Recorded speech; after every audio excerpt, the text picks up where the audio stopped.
Buenos días a todos.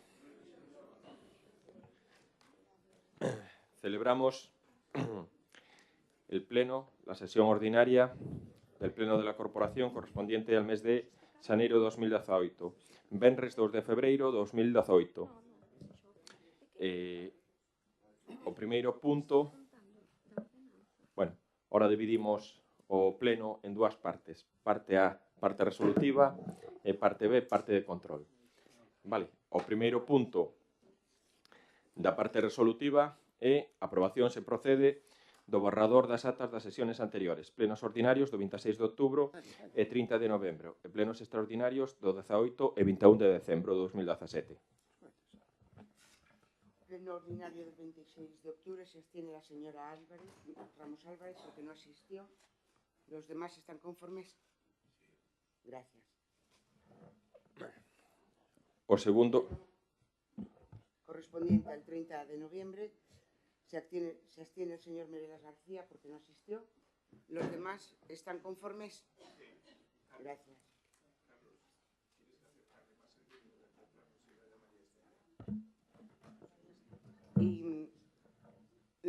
Respecto a los plenos extraordinarios del 18 y del 21 de diciembre, asistieron todos.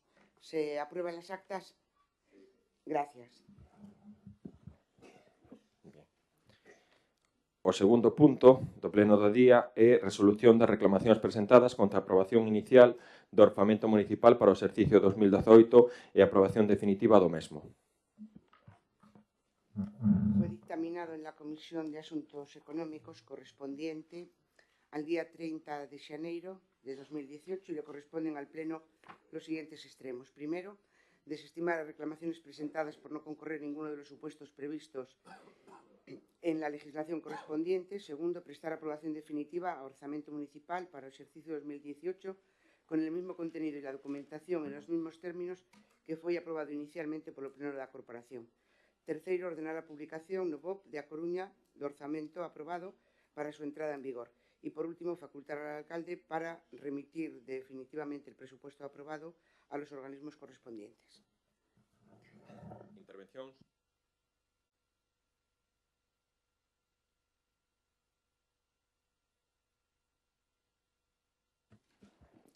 Procedemos entón á aprobación. Votos a favor? 13. En contra? 6. Abstencións? 2.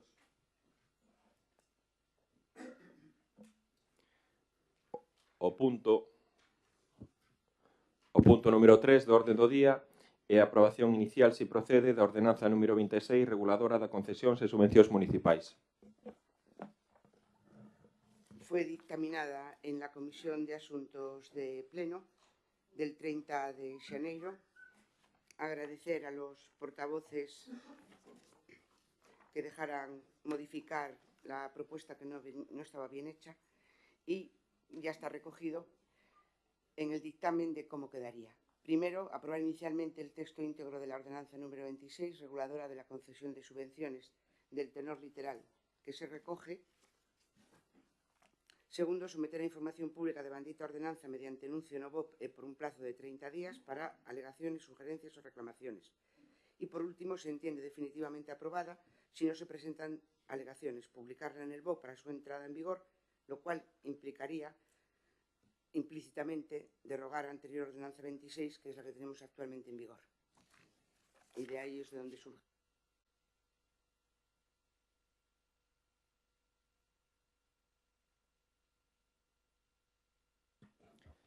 Procedemos a la votación. Votos a favor? Unanimidad. O punto número 4 do orde do día é a aprobación inicial se procede da modificación do Regulamento Orgánico Municipal. Es un asunto de mayoría absoluta y fue dictaminado en la misma Comisión de Asuntos del Pleno y le corresponde al Pleno. Primero, aprobar inicialmente la modificación del artículo 47 con la redacción que le corresponde respecto a las actas y a las videoactas, por eso ya se ha cambiado. Segundo, someter la antedita modificación a información pública en el Boletín Oficial de la Provincia, en el tablero de anuncios, por 30 días para presentar reclamaciones o sugestiones. Si no se presentan, se considera definitivamente aprobado. Y, por último, facultar al alcalde para todos los documentos relacionados en este asunto. Intervencións. Procedemos á votación. Votos a favor? Unanimidad. Gracias. O punto número 5 é moción presentada polo Grupo Municipal do BNG contra a subida de peaxes na AP9. Fue dictada comisión informativa y le corresponden al Pleno los siguientes extremos. Primeiro, manifestar o rexeitamento á subida das peaxes na AP9 instando a Xunta de Galicia a que demande a súa supresión. Segundo, instar a Xunta de Galicia a que cumpra os acordos do Parlamento Galego e demande do Goberno do Estado a transferencia da AP9 á Administración Galega e por a supresión da peaxe no treito de AP9 Vigo-Rande. E por último, trasladar el presente acuerdo a los grupos parlamentarios del Parlamento de Galicia, presidente da Xunta de Galicia e o presidente do Goberno do Estado. Sí, vou brevemente, porque creo que é un tema que está, bueno, é o suficientemente coñecido, ten o suficiente percorrido xa, eu creo que bueno, está sendo motivo, eu creo que de comentarios, de artigos, de notas de prensa, de declaracións diversas de diferentes responsables políticos e, polo tanto, tampouco teño moito máis que aportar que o que xa se di, tanto nos puntos de acordo, que eu creo que son realmente importantes, como no corpo da moción que está presentada. Pois, desde hai bastante tempo, debería de terse presentado xa en decembro, pero a veces a cabeza non dá para máis e esqueceuseme, non? É certo que esta subida xa está en vigor, xa todos e todas que circulamos pola AP9 pois poidamos comprobar que efectivamente eso xa se produciu, mas agora preocúpame, sigue estando vixente porque parece que non vai ser a única subida que se produza, non? Neste ano, non? Advertían outro día que poderían subir algún tramo até 4 veces nestes últimos, nos 12 meses, non? Do ano 2018. Por lo tanto, eu creo que o tema é preocupante, eu creo que todos somos conscientes de que é unha infraestructura importantísima para este país, pola que a miúdo xa non só circulan persoas individualmente para o que precisen, tanto para o traballo como para o ocio, para cuestións familiares, sino que a diario circulan miles de camións, de pequenos autónomos que teñen que facer uso dela para os seus negocios. Polo tanto, consideramos que é algo importantísimo que debería, evidentemente, xestionarse, aínda que non é o motivo único e exclusivo desta moción, que a xestionara directamente o goberno galego, pero que, dende logo, o do precio é un total abuso, non? E que non é xusto tampouco que sexamos as galegas e os galegos os que esteamos pagando agora o rescate de infraestructuras que se fixeron sin ningún tipo de control noutras partes do Estado, como o caso de Madrid, non? Ou que se cacaré en alto a eliminación de determinadas portaxes en determinados tramos, cando en realidade o que están facendo non é eliminándoas, sino cargándoas en outros tramos. Polo tanto, eu creo que tamén compre, cando menos, desfacer esa enorme mentira. Nada máis, grazas. Ben, nos imos votar a favor desta moción. Parécenos escandaloso que se incremente máis do doble do IPC o precio das peaxes nunha autoestrada como é a P9, que xa leva anos totalmente, digamos que amortizada. Si xa hai un sector tremendamente castigado pola grave crisis económica e o transporte, precisamente como mencionaba Silvia, o transporte por estrada, con esta subida, pois evidentemente se carga negativamente a este sector unha vez máis e consecuentemente pois a todo o que é o sector industrial, non? E ao final, pois as empresas máis grandes ou máis pequenas van ter que repercutir precisamente esta subida nos seus costes e ao final, pois eses costes pois os imos asumir todos, non? Creemos que é un auténtico atraco a todas as galegas e os galegos que de forma máis ou menos habitual circulamos por estas autoestradas e semella que a propia concesionaria Audasa pois, é a que manda, ordea e decide, non? Moitas veces gobernara quen gobernara, non? Polo tanto, nos apoiamos todos e cada un dos acordos que recolle a moción presentada polos compañeiros do BNG. Nada máis, grazas. Sí. A ver se me solda a corda. Ben, anunciar que no noso grupo vamos a apoiar a moción presentada polo Bloque Nacionalista Galego, aínda que sin entrar xa no punto da supresión da peaxe do treito Vigo-Rande, que sería outra cuestión tal, pero sí é certo que existe un debate dende xa fai tempo no cual pois, o Partido Popular parece darlle as costas aos cidadáns, se me refiro pola porta de diante. O señor Feijóo apoia e dice estar de acordo con pedir ese traspaso da AP9 á Xunta de Galicia e, polo tanto, ser unha responsabilidade nosa e, ao mesmo tempo, pois, dá a sensación de que cando lle chaman a atención en Madrid dá a volta atrás e deixa que os seus diputados voten en contra desta medida seguramente polo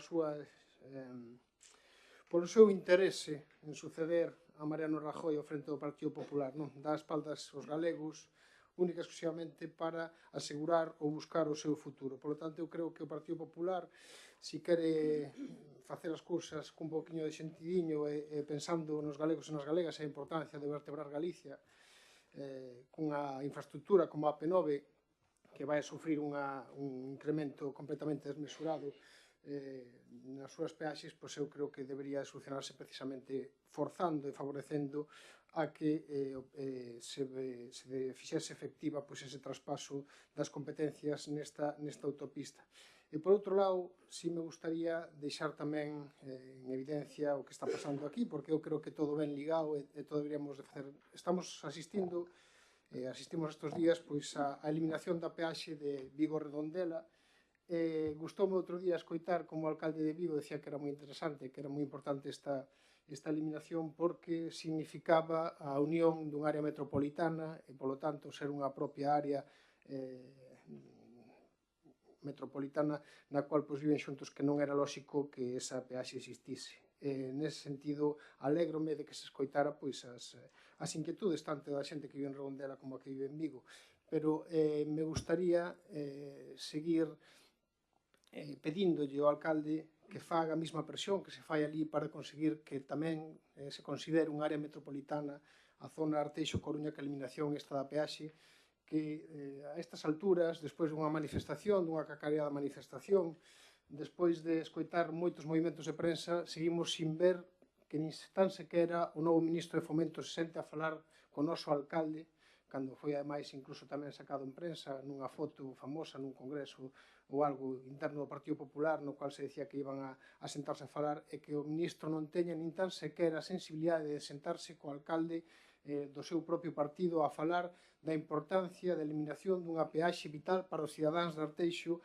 e da Coruña pola súa evidente área metropolitana, pola súa comunicación de xente que traballa nun lado e vive no outro en ambos os seus sentidos e, polo tanto, volver a facer un chamamento que non é só de cara a galería, non é como o señor Feijóo que dice que sí, que está a favor do traspaso, pero cando chega a Madrid fai todo o contrario. Os señores do Partido Popular tamén teñen que escoitar as necesidades dos veciños de Arteixo e non só quedarse aquí, e non só quedarse nun titular de periódico, nin unha manifestación interna, senón tamén ten que chegar aos ámbitos onde é necesario para que sexa unha realidade e, encima, nun caso no que igual non redundaría nun perxuicio para a economía do Estado, nin a economía da Xunta, nin a economía de nadie, porque, como no seu día se demostrou, é unha eliminación que é completamente rentable. Por lo tanto, un chamamento no que nos atañe con respecto a estas cuestións de que se fan as cousas e que a presión chega que ten que chegar. Non pode ser que os diputados do Partido Popular de Coruña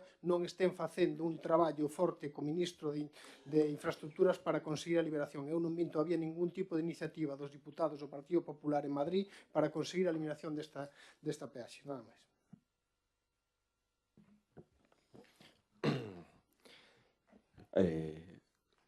Compartimos en ese sentido el sentido de la moción en este caso presentada por el Bloque Nacionalista Galego. Yo quisiera hablar un poco sobre la situación que tenemos aquí en Arteixo. Efectivamente, quizá yo el otro día, gratamente, entendí que la eliminación del peaje de Redondela era una noticia positiva para todos. Y además yo creo que era una situación que se debería arreglar y bueno, pues en principio pues mostraba la satisfacción de que se produjera esa eliminación del peaje. Es verdad que luego esa satisfacción pues un poco, quizá compartiendo también en ese sentido pues los argumentos de los compañeros de la oposición. Claro, cuando ves que esa eliminación del peaje se hace a costa de subir lo que es un poco el coste de la autopista a todos los gallegos y gallegas, pues nos parece, bueno, pues quizá no era la manera procedente de un poco de negociar. Y efectivamente, aquí hay que pensar los galegos y galegas. Y aquí en Arteixo, pues tenemos que pensar, en este caso también comparto las palabras de Martín, no solo en los vecinos de Arteixo, sino también en los vecinos de todo el área metropolitana. Aquí se da el agravante que yo un poco siempre lo comenté con la oposición, que ahora estamos ante la situación de que Arteixo es el único concello de Galicia, en el entorno próximo a, vamos a decir así, una gran ciudad que para acceder pues tiene que un peaje en la autopista. Todos vemos los ejemplos ahora, la eliminación de Redondela, la bonificación seguramente del puente de Rande, las bonificaciones en Cangas. Tenemos también un caso que nos llama muchísimo la atención, que es toda la circunvalación de Santiago, que es gratuita, toda. Tenemos también aquí el caso de lo que es, en ese sentido, la bonificación del peaje de la Barcala, que está en el Ayuntamiento de Culleredo. Tenemos también un caso como puede ser la circunvalación de Carballo. Prácticamente todas las ciudades o todas las poblaciones que llegan a una autopista pues tienen una circunvalación de acceso gratuita. Y aquí en Arteixo, pues oye, se da la casualidad de que pues tenemos que pagar un peaje de 55 céntimos. Cuando nosotros, y efectivamente, pues habrá que reconocerlo, no he recibido o no he tenido la posibilidad de reunirme con el ministro. En el mes de diciembre me desplacé a Madrid y bueno, he tenido una entrevista con el señor Urrecho y el señor Niño, dos cargos del Ministerio de Fomento, para exponerles un poco toda la que era nuestra situación o sobre todo nuestras inquietudes sobre lo que nosotros entendemos. Y así les dije personalmente de una aberración administrativa que están cometiendo. Y lo tengo que decir y además en ese sentido pues con bastante preocupación, ¿no? Ir al Ministerio a hablar, comentarles la situación un poco de que ha generado la alternativa elegida por el Ministerio, comentarles y decirles exactamente qué va a pasar con un modificado que han hecho ellos en la construcción de esos carriles de la vergüenza en el Quinto Pino, que han invertido más de 22 millones de euros en puentear la autopista y que con la alternativa que eligen ellos pues tienen dos opciones. Y además le pregunté explícitamente qué iba a pasar con las opciones de los carriles, ¿no? Había dos opciones. Esos carriles construidos con fondos de todos los ciudadanos, de 22 millones de euros. La opción principal es dejarlos sin uso, cortarlos, perder los 22 millones de inversión, o la otra opción, que tampoco en ese sentido no me la desmintieron ni me la afirmaron, es que, bueno, pues ya que están construidos, pues lo lógico podría ser que se diera a la concesionaria, a la autopista, que no puso un duro para hacer esa inversión y que pusieran más cabinas de peaje. Bueno, yo creo que, lo vuelvo a decir, creo que eso es una aberración administrativa y les advertí que, bueno, pues que seguramente nosotros llegaríamos a la máxima instancia posible, ¿no? Cuando ellos mismos en sus informes para elegir la alternativa 3 dicen exclusivamente que van a invertir más de 120 millones de euros en hacer la conexión del puerto exterior para un tráfico exclusivo de ellos de 2.000 vehículos diarios, bueno, pues sinceramente, como alcalde de Arteixo me echo las manos a la cabeza. Vuelvo a decir, es 120 millones de euros para 2.000 vehículos diarios. La propia carretera de Meicén de Pastoriza, un poco en ese sentido, que pasa, que la cruza lo que es ahora la autovía, soporta más de 12.000 vehículos diarios. 12.000, 13.000, con lo cual una inversión de 120 millones de euros para 2.000 vehículos, lo vuelvo a decir, yo no lo comparto, no estoy de acuerdo y en ese sentido pues nos parece pues lo que vuelvo a decir, una aberración administrativa y sobre todo con el agravante que en el momento que elijan y construyan la alternativa 3, aún encima ese modificado de 22 millones de euros queda sin uso. Todas estas preguntas, todas estas respuestas, pues un poco pedir que realmente se sentaran a negociar, que se creara una mesa de negociación en la que sí que está dispuesta la Xunta a participar, pues bueno, sí que no ha tenido respuesta y en ese sentido lo que nos ha obligado al Concello de Arteixo es seguir por la vía administrativa. Efectivamente, hemos presentado un recurso de reposición advirtiendo de toda esta situación y como comprenderá, y en este caso no es grato por parte de Arteixo, del Concello de Arteixo ni del alcalde de Arteixo, pues tener que acabar en un recurso contencioso contra el Ministerio de Fomento porque en ese sentido entendemos que la decisión de hacer esta alternativa pues a lo mejor la tendrá que determinar un juez. Y cuando haya que ir allí a dar las explicaciones de todas las actuaciones, de que se está incumpliendo cualquier criterio de sostenibilidad, cualquier criterio de racionalización, de aprovechamiento de los recursos actuales, pues a lo mejor en ese sentido, pues alguien se dará un poco, pues echará las manos a las cabezas. Vuelvo a decir, vamos a presentar un recurso contencioso, administrativo, en ese sentido, lo hablaremos también con vosotros, vamos a iniciar esa batalla con lo que es, en este caso, ante esa elección. Y además, en uno de los informes que hace el Ministerio, en este caso es el Ministerio de Medio Ambiente, ya deja perfectamente reflejado que hay una falta de la valoración de la alternativa 0 para desvirtuar lo que es el estudio y dar directamente a la alternativa 3. Entonces, estas cuestiones, pues al final, no queremos que los determinar un contencioso. Entendemos la propuesta y podemos compartir en ese sentido. Hay ciertos aspectos de la moción que, bueno, pues en la que podemos discrepar un poco, pero lo que va a hacer en este caso el Grupo de Gobierno del Partido Popular se va a abstener para que esta moción salga adelante y se pueda presentar. Sí, pues. Rápida.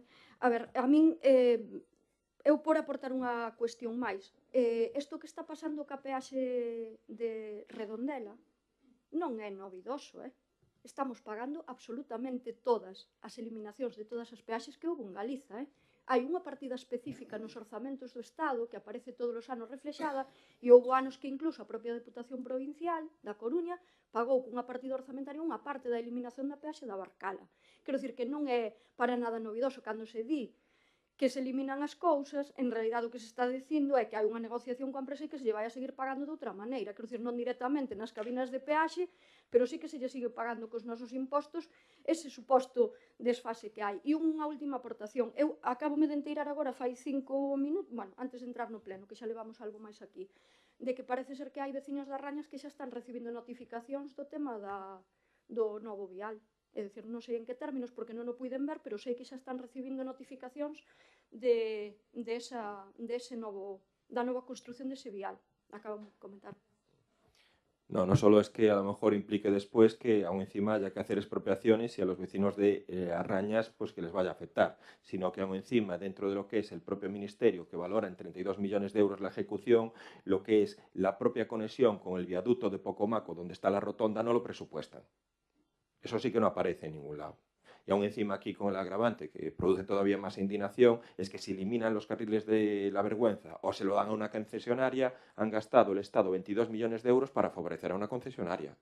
Y aún encima con el agravante que toda la actuación que está haciendo el Ministerio no da absolutamente ningún servicio a lo que es los vecinos de Arteixo. Aún encima con el agravante que entendemos que las futuras conexiones que podamos tener en Meicente y en Suevos todavía estén grabadas. Y lo que me parece todavía indignante es que una concesionaria autopistas que coja y en un escrito diga que ante los enlaces de Meicente para eliminar el tráfico pesado de la refinería, favorecer la calidad de vecinos de Meicente y Pastoriza, evitar un riesgo, que diga que no es de interés general.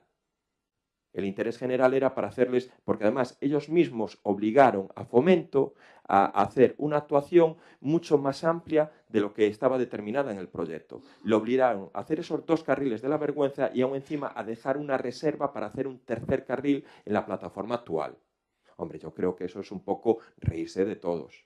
Yo aquí, y sí que un poco, y lo denuncio, aquí de todo este procedimiento, el principal beneficiado que va a salir va a ser la propia concesionaria y bueno, pues no vamos a permitir gastar 120 millones de euros en una infraestructura que realmente no dé ningún servicio a los vecinos de Arteixo. Yo lo vuelvo a decir, un vial privado de 120 millones de euros para 2.000 vehículos privados, pues oye, que los pague quien los tiene que pagar, pero por lo menos que intenten que en esta situación revertir algo y beneficiar a los vecinos de Arteixo y, como dijo Martín, a todos los vecinos del área. Sí, un par de cousiñas. Unha con respecto ao tema en xeral, porque si é certo que o noso é moi importante, logo me volvería a referir a elo, porque eu creo que debemos de facer algo máis. Estamos todos de acordo, pero temos que presionar algo máis. Non chega co que estamos facendo actualmente, pero, bueno, con respecto ao tema xeral, porque é un tema, evidentemente, de vontade política, e hai que dicilo, e nese sentido, volvo a repetir, os diputados do Partido Popular galegos teñen que facer un esforzo para que, cando se chega a Madrid, non doblar a cabeza, mirar para baixo, votar o que dice o grupo parlamentario do Partido Popular en Madrid e aceptar que non se traspase a peaxe da AP9 e logo ver como dende o ano 2012, isto hai que repetilo porque teñen que saberlo os galegos e supoño que os diputados do Partido Popular lles doerá saber que se levan sin investir 2.600 millóns de euros que eran para chegar o AVE a Galicia, que siguen sin gastarse, que siguen sin chegar, que era o que tiña comprometido o Partido Popular, 2.600 millóns, que foron 2.200 hasta 2017, os que non se executaron no ano 2017, os 440 millóns. E mentres o Partido Popular aos vascos desbloquea a chegada do AVE ao País Vasco, dalles 849 millóns por cada un dos seus 5 diputados, que son os 4.200 millóns de investimentos que meteron no último presuposto, e 0 euros por cada un dos 12 diputados que ten o Partido Popular no Congreso por Galicia. Por tanto, eu creo que teñen que facerlle chegar que aquí tamén necesitamos inversión, seguramente moito máis que no País Vasco, e non se pode deixar de lado o que está pasando aquí. Quero volver a recordar tamén 3.500 millóns de euros que destina o Ministerio para desbloquear o rescate das autoestradas radiais de Madrid, mentres aquí non somos capaces ni tan sequera de transferir a AP9. É difícil soster e logo o Partido Popular que poda ter un discurso de unidade do Estado cando o propio goberno non se comporta coas zonas, en teoría, máis degradadas en infraestructuras encima, onde saca un dos mellores resultados, por non decir o mellor resultado electoral que ten en toda España, que nin tan sequera teña en conta as necesidades que temos aquí, mentras rescatas autoestradas en Madrid ou invirte esa cantidad de miles de millóns no País Vasco. Eu creo que debería ser capaz, polo menos o señor Feijóo, xa sei que lle interesa ser o sucesor do señor Mariano Rajoy, pero máis importante é a súa responsabilidade como presidente de todos os galegos de conseguir polo menos a transferencia da AP9 para poder ter capacidade para actuar sobre o que está pasando na autopista que vertebra a economía e vertebra o futuro de Galicia, porque se non queremos ver eso non vemos nada. E por outro lado, volver a nivel local a dicir que no seu día xa fomos, pois, xa advertimos desa posibilidade desa opción cero de eliminación da peaxe, apoiamos ao goberno nas actuacións que tivemos dende aquí dentro do Concello, pero volvemos a ver que todo queda, hai como unha situación de bloqueo dende o Concello ata o Partido Popular, xa non vou a decir en Madrid, ata o Partido Popular, ata os representantes do Partido Popular de Coruña en Madrid, porque nin tan sequera eles fan ningún solo movimento de cara á galería de decir que están apoiando o alcalde de Arteixo para conseguir a eliminación da peaxe dun área tan importante como a área metropolitana da Coruña, a área metropolitana máis importante de Galicia, porque ademais temos que empezar a facer un pouquiño de vender o noso, porque mentras no sur de Galicia se cansan e fan ben de vender que eles son a área metropolitana máis importante de Galicia, que son a cidade máis importante de Galicia, e falan con orgullo destas cousas, nós temos que recuperar o orgullo de ser a área metropolitana máis importante de Galicia, como movimento económico máis importante de Galicia, e temos que reclamar como tal, porque nos estamos quedando deshinchados con respecto á capacidade de reivindicación e de posta en escena do sur de Galicia, que está apretando para conseguir infraestructuras, para conseguir inversión, e o está conseguindo, e mentres o norte de Galicia pois nos estamos quedando completamente atrasados cando éramos a vanguarda deste país. Por lo tanto, se o señor alcalde quere presionar algo, eu, Martín Seco, me ofrezco a ir con el a Madrid, co meu coche, conduzco eu, e nos vamos a Madrid, nos poñemos na porta do Ministerio e ata que nos reciba o señor Ministro. Levo eu, vamos ali e hasta que nos reciba o señor Ministro nos sentamos ali e esperamos na porta. Así yo digo, me comprometo a ir con vostede, poñemos unha fecha, nos vamos ali, nos sentamos hasta que nos reciba o señor Ministro, xa que non o quere recibir polas boas, que nos reciba polas malas. Porque non pode ser que un ministro do seu propio partido este impedindo nin tan sequera unha reunión para poderlle explicar estas cuestións e que teña que contestar e dicirlle a cara aos arteixáns que non é capaz de entender que é máis barato liberar a peaxe e todas as cuestións que acaba de decir o señor alcalde que facer unha nova opción. E terá que explicar por que demonios ten que poñer a outra opción encima da mesa e explicarlle a opinión pública. Por lo tanto, se vostede quere facer presión, eu me ofrezco. O meu coche, o meu tempo, e vou con vostede e o acompaño esta porta e me sento ali hasta que nos reciba, nada máis. Bueno, en coche no vamos, yo iría en tren. Creo que es mejor. Pero bueno, sí que en relación un poco a lo que dice Martín, efectivamente, es muy desagradable ir a Madrid, que te atiendan dos cargos en ese sentido del propio ministerio y que estés allí una hora, vamos a decir así, debatiendo, peleando y veas que al final te estás enfrentando contra un muro. Y no lo entendemos. Llega un momento que no lo entendemos. Entonces, pues hay situaciones que por más que se está advirtiendo y por más un poco que estás peleando, pues oye, pues a lo mejor esa crítica que en algún momento en el Ministerio de Fomento les molesta cuando se le dicen ustedes están haciendo infraestructuras en un territorio que desconocen, porque probablemente no saben en ese sentido dónde está todo lo que es la actuación de Arteixo y lo único que están haciendo es planificando una infraestructura que además mi opinión es que no se va a hacer en los próximos 10 años, además todavía más escandaloso, en los próximos 10 años, si vamos a decir en una situación, si es complicado acceder a los fondos para la construcción del ferrocarril de acceso al puerto exterior, alguien va a poner más de 40 millones de euros que al final va a ser lo que resulte todo el montante de la construcción de esta infraestructura, mientras ellos tienen solucionado el tema provisionalmente pagándole el peaje en sombra por los carriles de la vergüenza.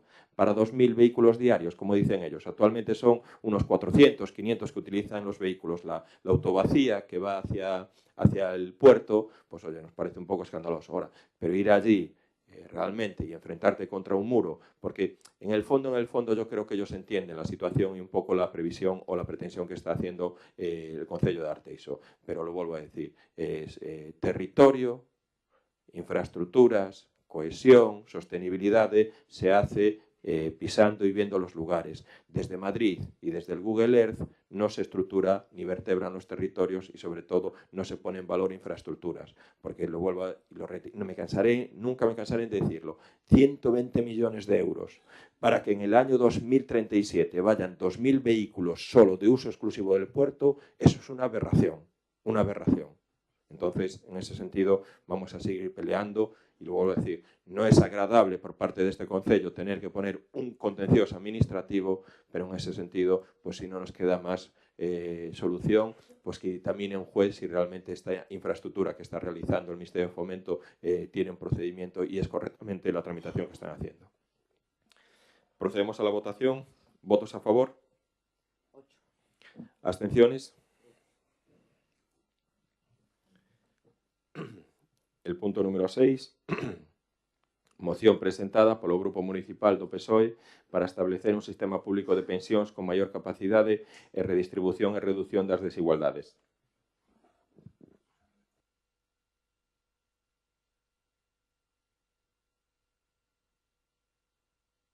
Al Pleno los siguientes extremos. Instar ao Goberno de España volver ao consenso de 2011, derrogando todos os cambios legais introducidos ao longo da legislatura 2011-2015, a regulación da xubilación anticipada e de forma íntegra a Lei 23/2013, reguladora do factor de sustentabilidade e do índice de revalorización del sistema de pensiones de la Seguridade Social. 2. Garantir o poder adquisitivo das pensións recuperando a actualización das mesmas conforme ao IPC. 3. Eliminar o factor de sustentabilidade establecido por el PP en la Ley 23/2013 que reducirá as pensións de xubilación en función de la esperanza de vida da cohorte correspondiente a partir do 1 de xaneiro de 2019. 4. Racionalizar os gastos do sistema desprazando os orzamentos xerais do Estado 2018 aqueles que non corresponden a prestacións como os seguintes gastos, entre outros. As medidas de fomento do emprego, reducción de cuotas, tarifas planas. Se considera necesario manter algunha, debería ser pola vía de bonificacións e a cargo do PGE. B. Os gastos de xestión das entidades administrativas da Seguridade Social do mesmo xeito que se fai co resto de organismos públicos. 5. Incrementar os ingresos do sistema, complementando o financiamento da Seguridade Social, entre outras medidas, con ingresos procedentes de impostos destinados anualmente a completar os ingresos por cotizacións, hasta que estes volvanse a equilibrar dentro do sistema. Por exemplo, novos impostos extraordinarios á banca e ás transaccións financeiras. Pensamos que se toda a sociedade española contribúe ao rescate das entidades financeiras, este imposto ha de servir para contribuir ao rescate do sistema público de pensións.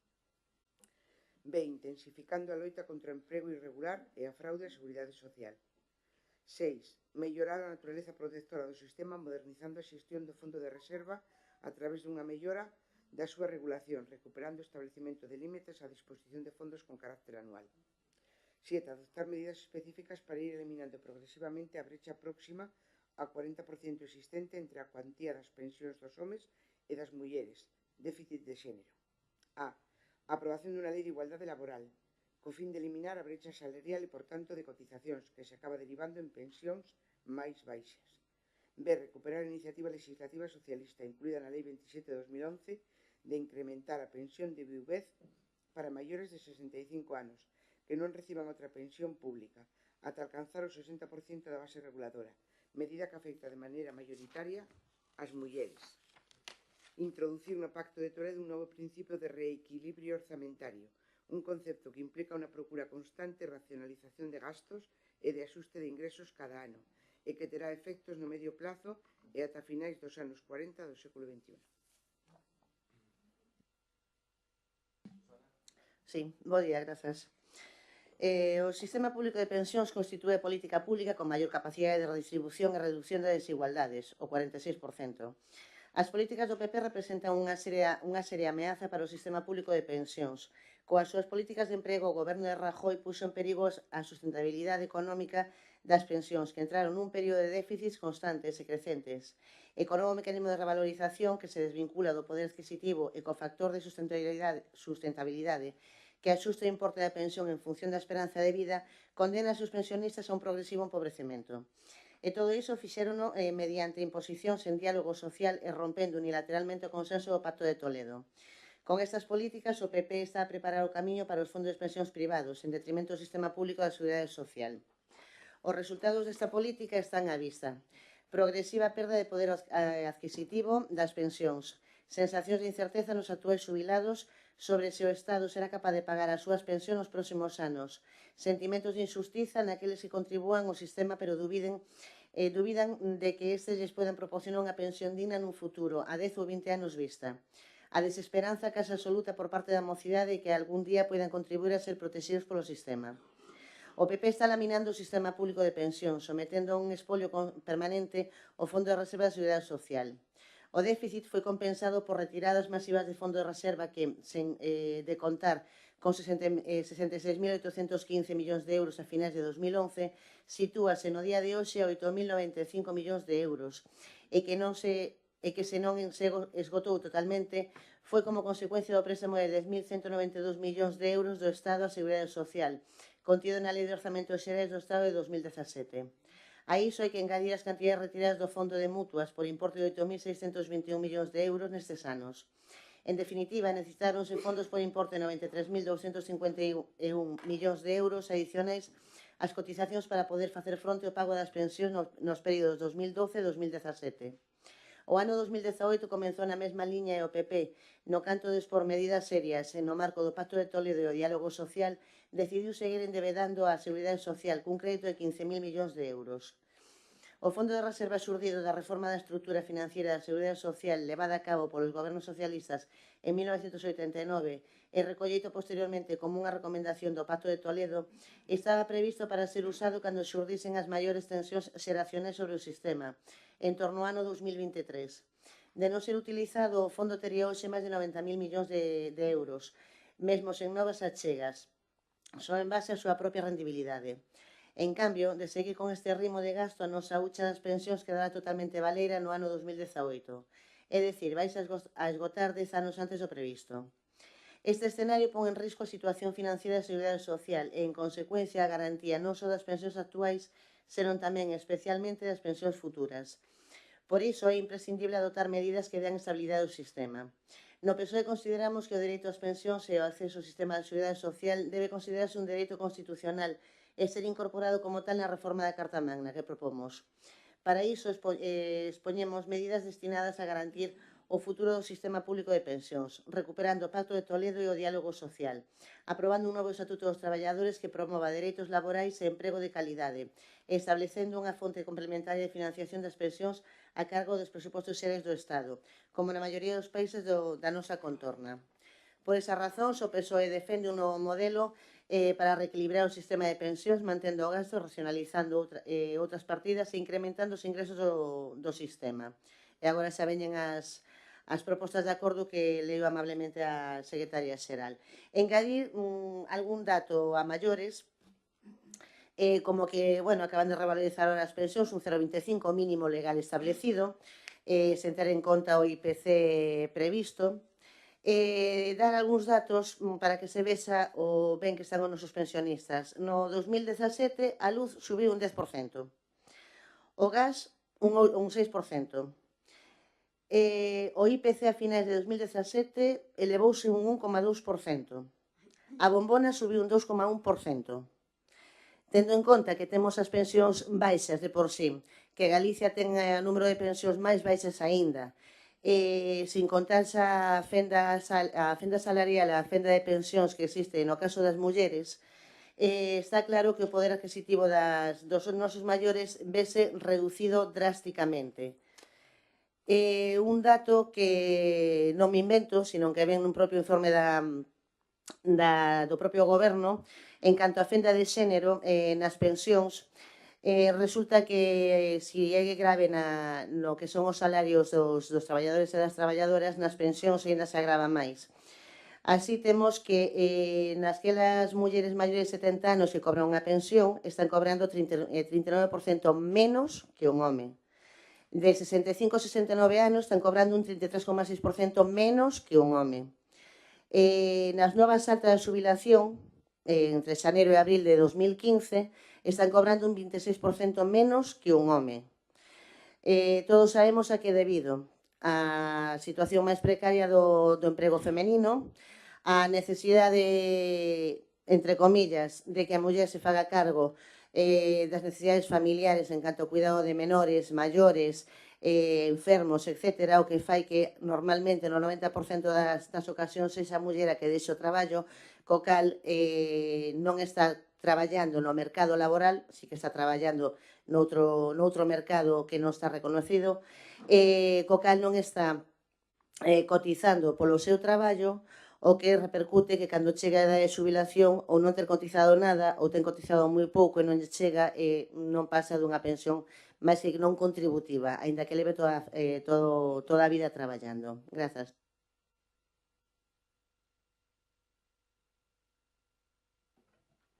Sí, imos ver, nos pasamos outro día ao correo a Martín a sustitución dun punto, do punto número 1 desta moción, por un texto alternativo que leo en alto porque finalmente non sei tampouco, supoño que dirán agora, non? Que era sustituir o punto primeiro polo seguinte texto, que era instar ao Goberno do Estado a demandar da Xunta de Galiza a súa intervención para derogar os negativos cambios introducidos no sistema das pensións desde o ano 2011, restablecer a xubilación ordinaria aos 65 e calcular a cuantía das pensións sobre os 15 mellores anos cotizados. A escolla dos traballadores e das traballadoras. A xustificación, eu estando de acordo en moitos aspectos co corpo da moción, creo que non se debe ocultar o que ven pasando aquí desde antes de todos os anos que relatou aquí Susana. na moción, non? E concretamente o que pasou no ano 2011 con ese famoso consenso, poño entre aspas porque foi un consenso entre quen consensuou, porque houve xente a que se lle botou fora evidentemente de todas esas negociacións do pacto social, e non son eu moi de andar mirando para atrás, pero desde logo ese pacto que xa se produciu no 2011 supuxo o incremento da idade da xubilación aos 67, dos 65 aos 67, incrementáronse os anos de cómputo para o cálculo das pensións, por poñer algún exemplo, porque hai, podría ler a miles, non? Incrementándose os últimos 15 anos cotizados aos 25, o que supón na maioría dos casos unha diminución da cuantía das pensións. Eu creo que tamén todos somos conscientes do dificultoso que é, tendo en conta a idade a que nos incorporamos ao traballo, non? E a calidade do traballo, por horas, por días, bueno, por día xa casi é de sorte que teñas por días, e xa non conto nada por semana ou por meses, non? Co cal, creo que os problemas e o problema do sistema de pensións é un sistema, pois, un problema bastante máis profundo que o se enumera aquí, comezou moito antes do que se enumera aí, desde logo, e eu creo que tería que recollerse como mínimo do 2011, aínda que xa se fixeran outras reformas anteriores, pois, non en moi boa liña. Polo tanto, eu creo que, para sermos francos e para ponerlle remedio, eu creo que a situación que vivimos, e se todos no futuro queremos cobrar unha pensión, deixo o de digna tamén, porque xa a estas alturas non sei o que se pode pedir ou non. Desde logo que habría que mirar profundamente todo o que se fixo mal e saber se lle poden poñer solucións, pero creo que compre unha reflexión a fondo de todas as persoas que tiveron responsabilidades de goberno na situación, que reflexionen sobre a situación que temos agora mesmo, non? E o que se fixo mal. Grazas.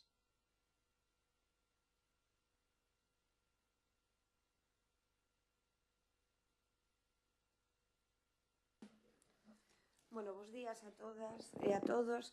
Estou de acordo co que está comentando Silvia, que realmente temos que irnos máis atrás, falando pois no ano 2011 co goberno socialista, a Seguridade Social perdeu máis de 3 millóns de afiliados, non?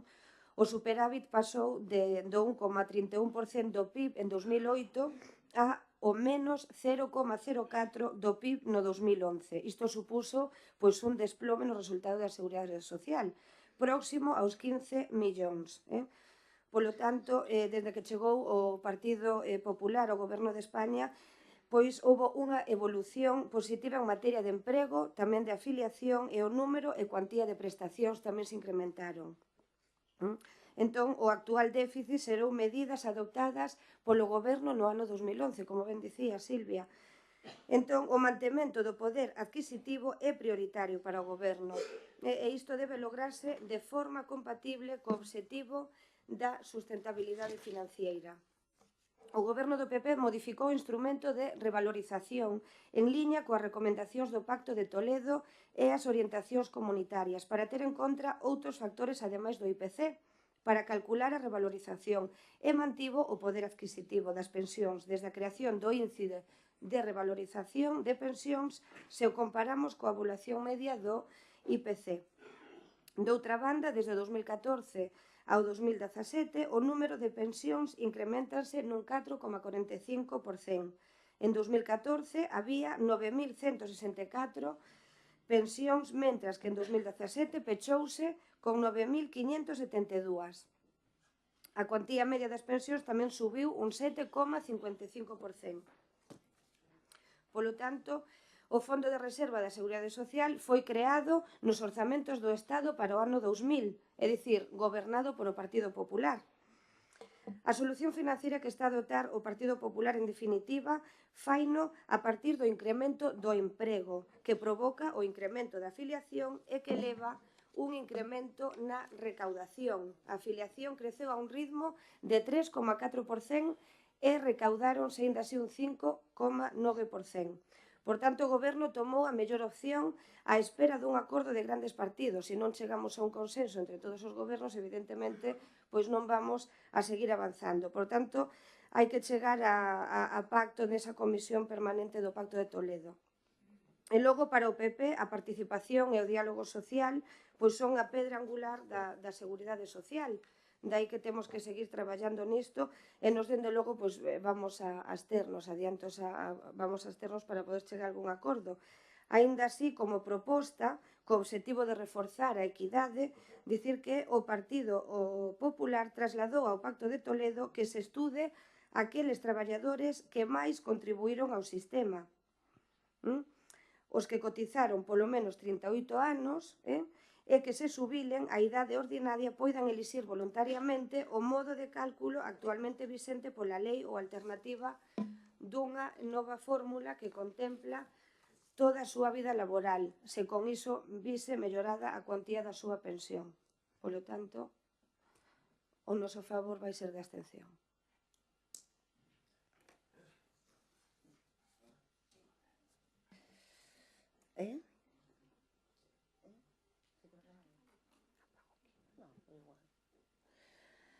Ben, imos por orden.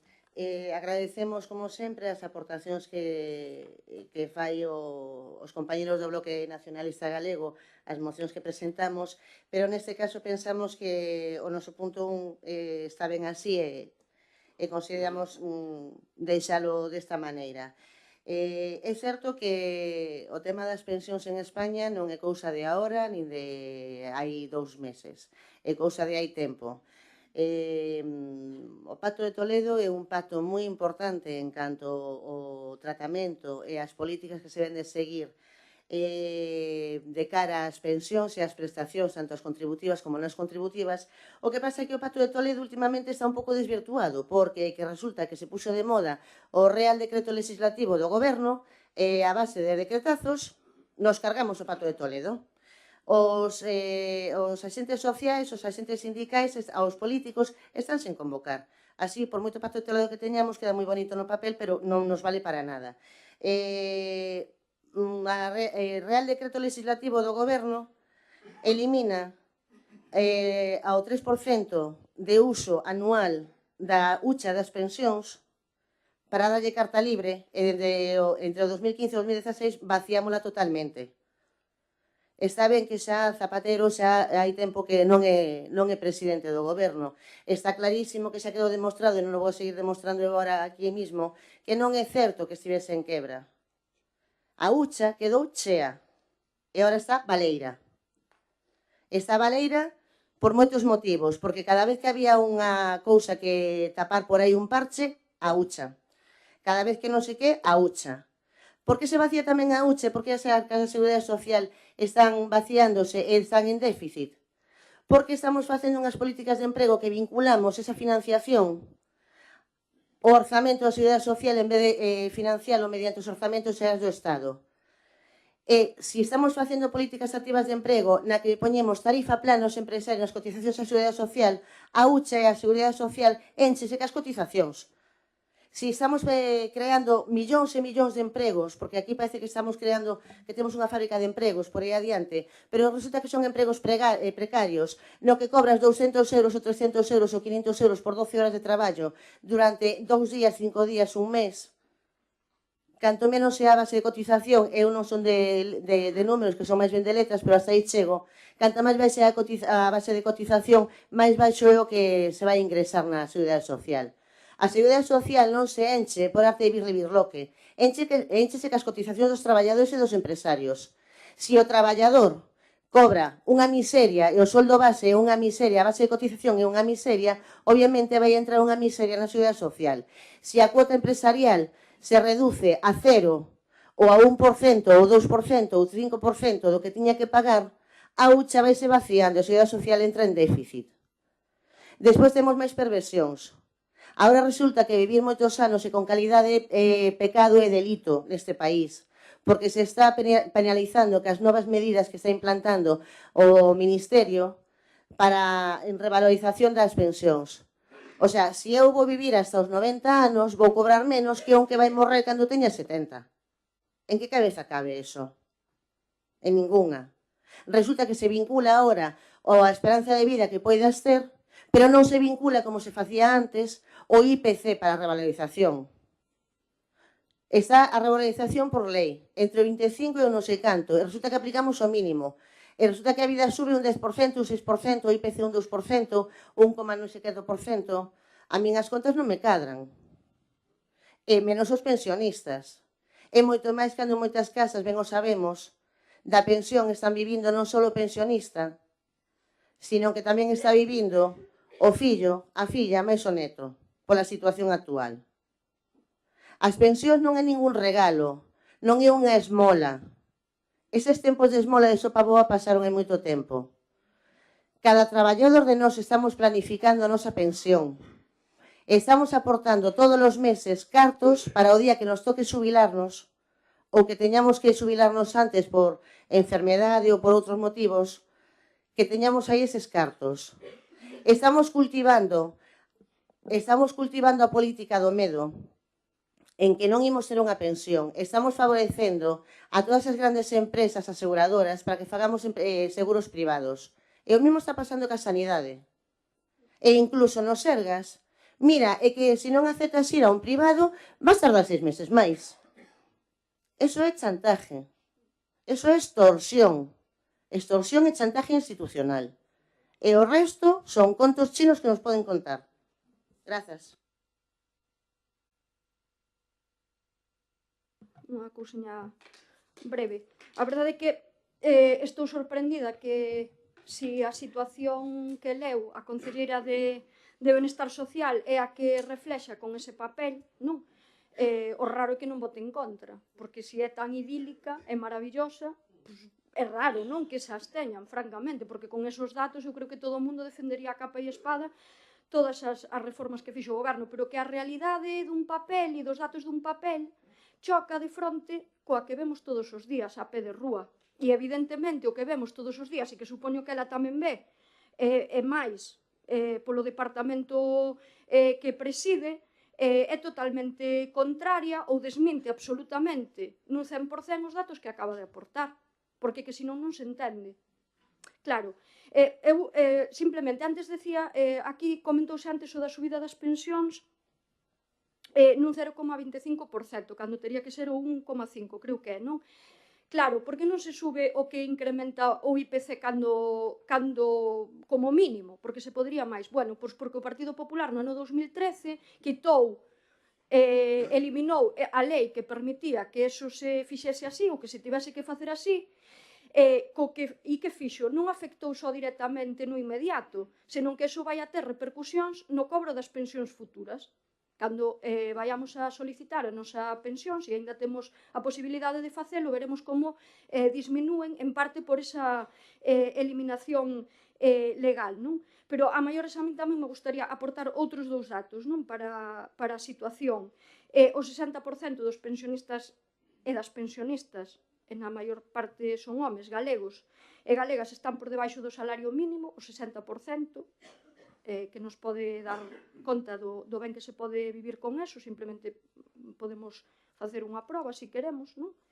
É unha de cada 4 mulleres galegas maiores de 65 anos, estes son datos oficiais, están baixo o umbral da pobreza porque na maioría dos casos moitas non cobran pensión porque se dedicaron a traballar duramente nas súas casas, coidando fillos, traballando no campo, vendendo produtos, coidando tamén dos maiores, cousa que se sigue facendo agora, verdade? E tiveron que ir a un sistema de pensións non contributivas, verdade? Que son pois bastante miseráveis tamén.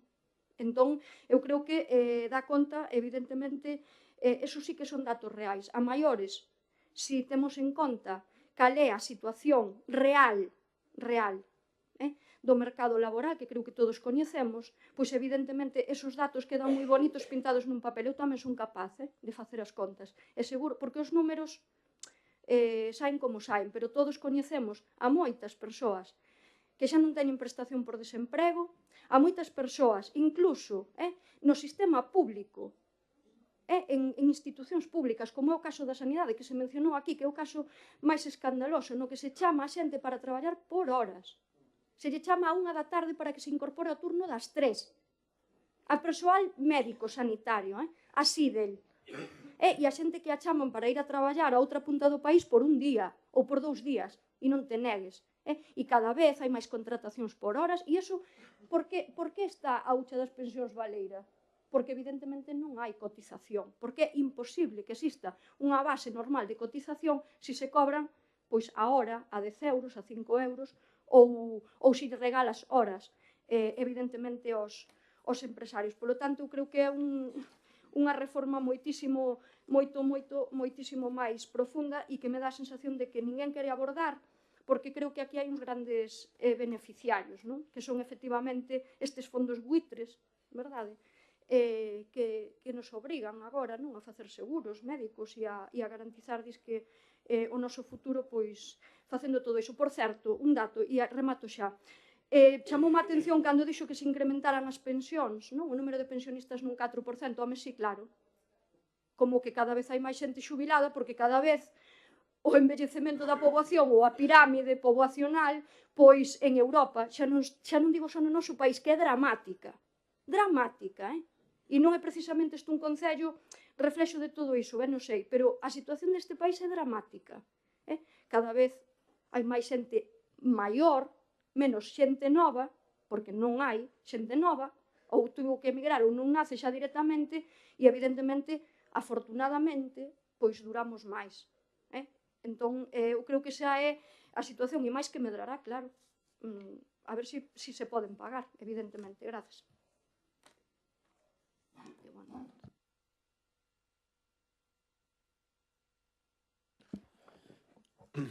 Bueno, yo creo que esta moción hay que respetar todas las opiniones de todos los grupos, pero yo que sí que quería hacer una advertencia. Esto es una competencia del Congreso. Y a día de hoy, el Partido Popular está en minoría. Y a día de hoy, todas estas cuestiones se deben tratar y hacer un gran pacto de Estado del Partido Socialista, del PSOE, de Ciudadanos y de Podemos. Esto yo creo que es más sentarse, dialogar los grupos que tienen representación en ese sentido en el Congreso y realmente abordar ese tema que yo creo que es un tema que nos preocupa a todos los ciudadanos. Las pensiones, la subida o no subida de las pensiones, las marca la Ley de Presupuestos Generales del Estado.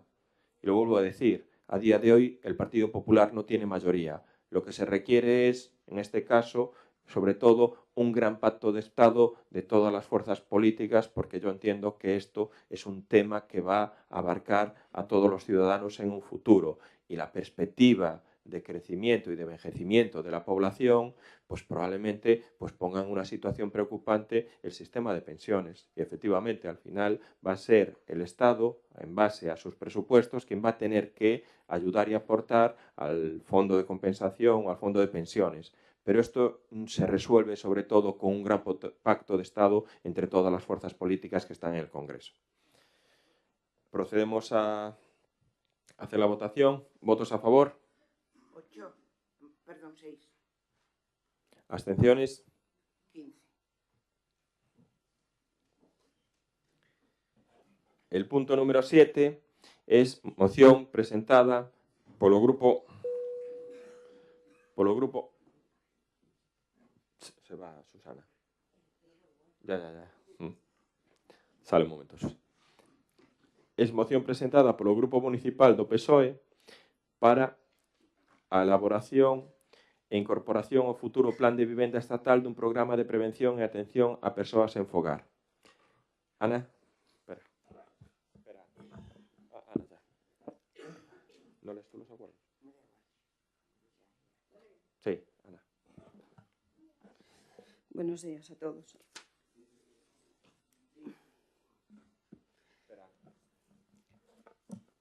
Tiene un punto solo, que es instar ao Goberno de España, en colaboración coas comunidades autónomas e a Federación Española de Municipios e Provincias, a elaborar e incorporar ao futuro Plan Estatal de Vivenda un programa de prevención e atención do sen fogar, en cumprimento do disposto na Estrategia Nacional Integral para as persoas sin fogar, que contemple, entre outras, as seguintes medidas: axuda ao aluguer para persoas sin fogar, apoio ao desenvolvemento de programas Housing First, dirigidos á erradicación do fenómeno sen fogar máis extremo da rúa, e o financiamento de obras de rehabilitación das infraestructuras de alexamento colectivo da rede de atención a persoas sen fogar.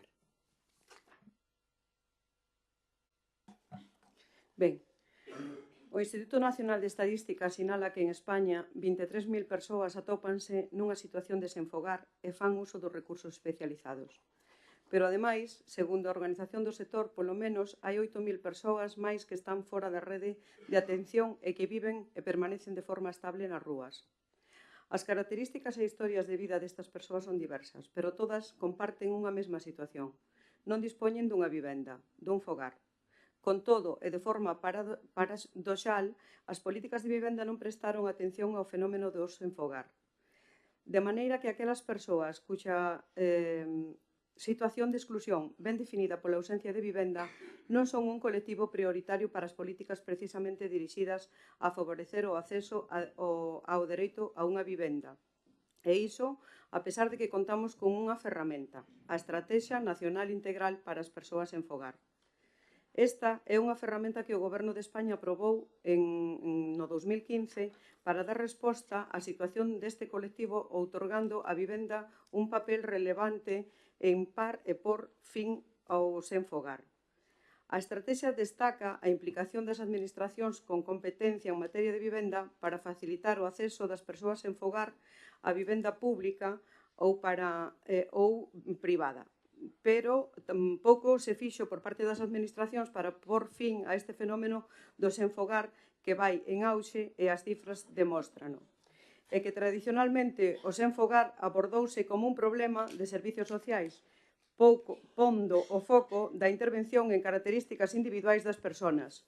Pero é importante pôr de manifesto o impacto que ten ou pode ter a vulneración do dereito á vivenda, pois os dereitos humanos son interdependentes e indivisibles e están relacionados entre sí, de forma que a violación do dereito e a unha vivenda adecuada pode afectar o goce dunha amplia gama doutros dereitos humanos e viceversa.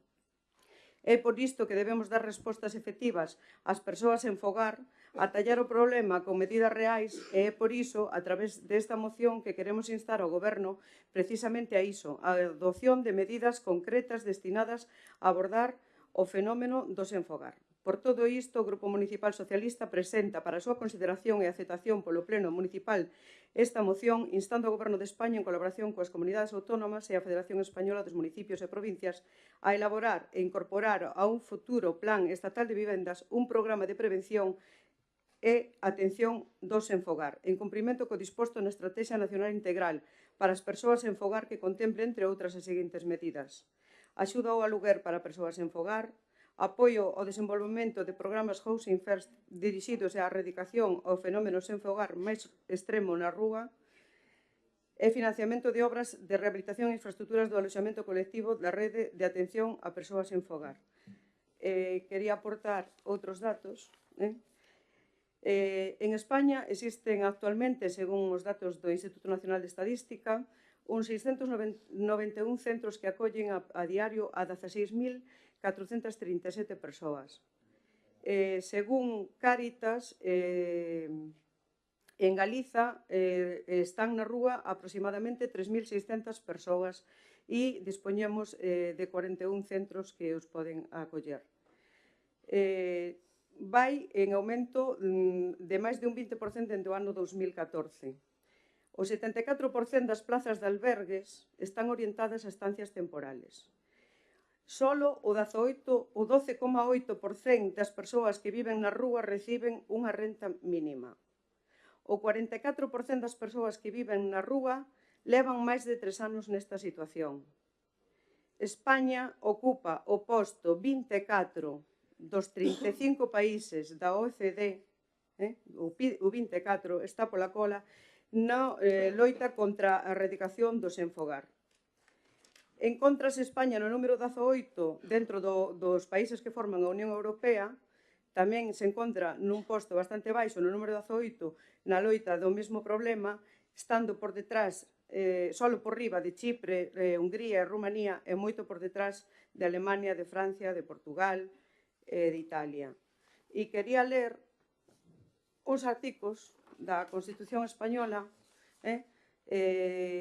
título 1 de los derechos y deberes fundamentales, artículo 47, todos los españoles tienen derecho a disfrutar de una vivienda digna y adecuada, Los poderes públicos promoverán las condiciones necesarias, establecerán las normas pertinentes para hacer efectivo este derecho, regulando la utilización del suelo de acuerdo con el interés general para impedir la especulación. La comunidad participará en las plusvalías que genere la acción urbanística de los entes públicos. Pequeno párrafo do artículo 14. Los españoles son iguales ante la ley, sin que pueda prevalecer discriminación alguna por razón de nacimiento, raza, sexo, religión, opinión o cualquier otra condición o circunstancia personal o social. Pequeno párrafo do artículo 15. Todos tienen derecho a la vida y a la integridad física, moral, sin que en ningún caso puedan ser sometidos ni a torturas, ni a penas o tratos inhumanos y degradantes.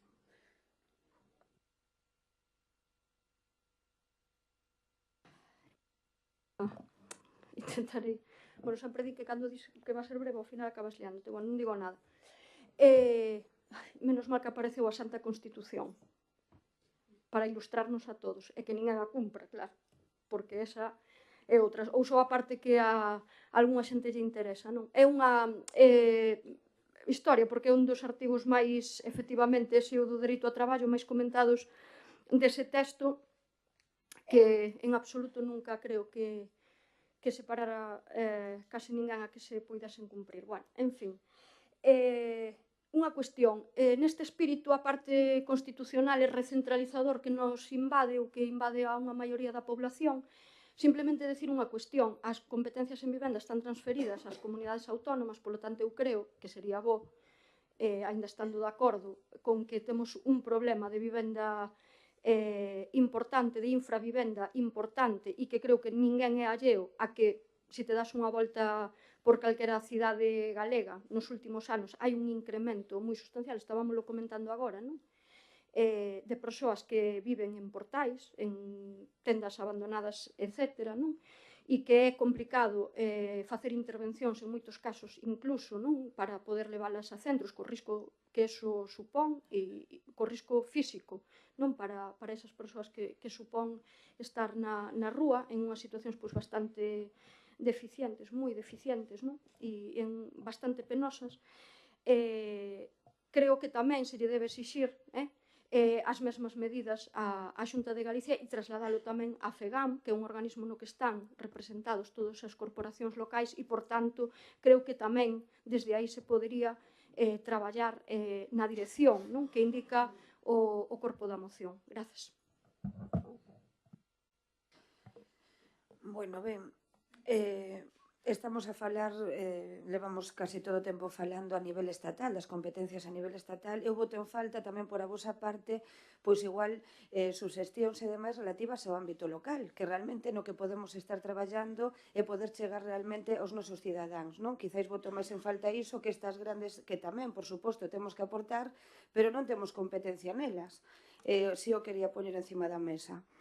Logo, o que dicía Silvia, en realidade a moción xa opón que estamos instando o Goberno de España e as comunidades autónomas e a Federación Española de Municipios. Evidentemente, así, estamos falando dun tema moi sensible, un tema moi delicado, e que efectivamente é probable non só a nivel nacional, sino tamén a nivel da comunidade do ámbito europeo, no que non estamos posiblemente acertando co modelo para poder chegar a este perfil de persoas vulnerables, porque realmente aquí, aunque estamos a falar dun tema de vivenda, de necesidades básicas de calquer persoa, tamén estamos a falando de outras dificultades, é dicir, o perfil destas persoas que se encontran nas beiras rúas, a maioría teñen algún outro tipo de trastorno, xa sexa un trastorno mental, xa sexa outra problemática a modo de alcoholismo.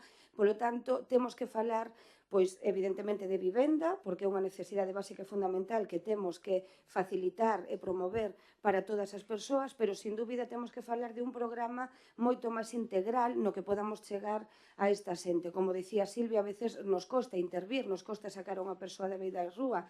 Como tratamos esa persoa? Entón, ten que haber un equipo moi interdisciplinar que poida abarcar isto, e logo que probablemente os recursos existentes na actualidade pois non estén de todo dotados e condicionados para cubrir estas necesidades, non? Un albergue pois é transitorio e realmente estas persoas pois teñen que dispoñer de outro tipo de recursos, non?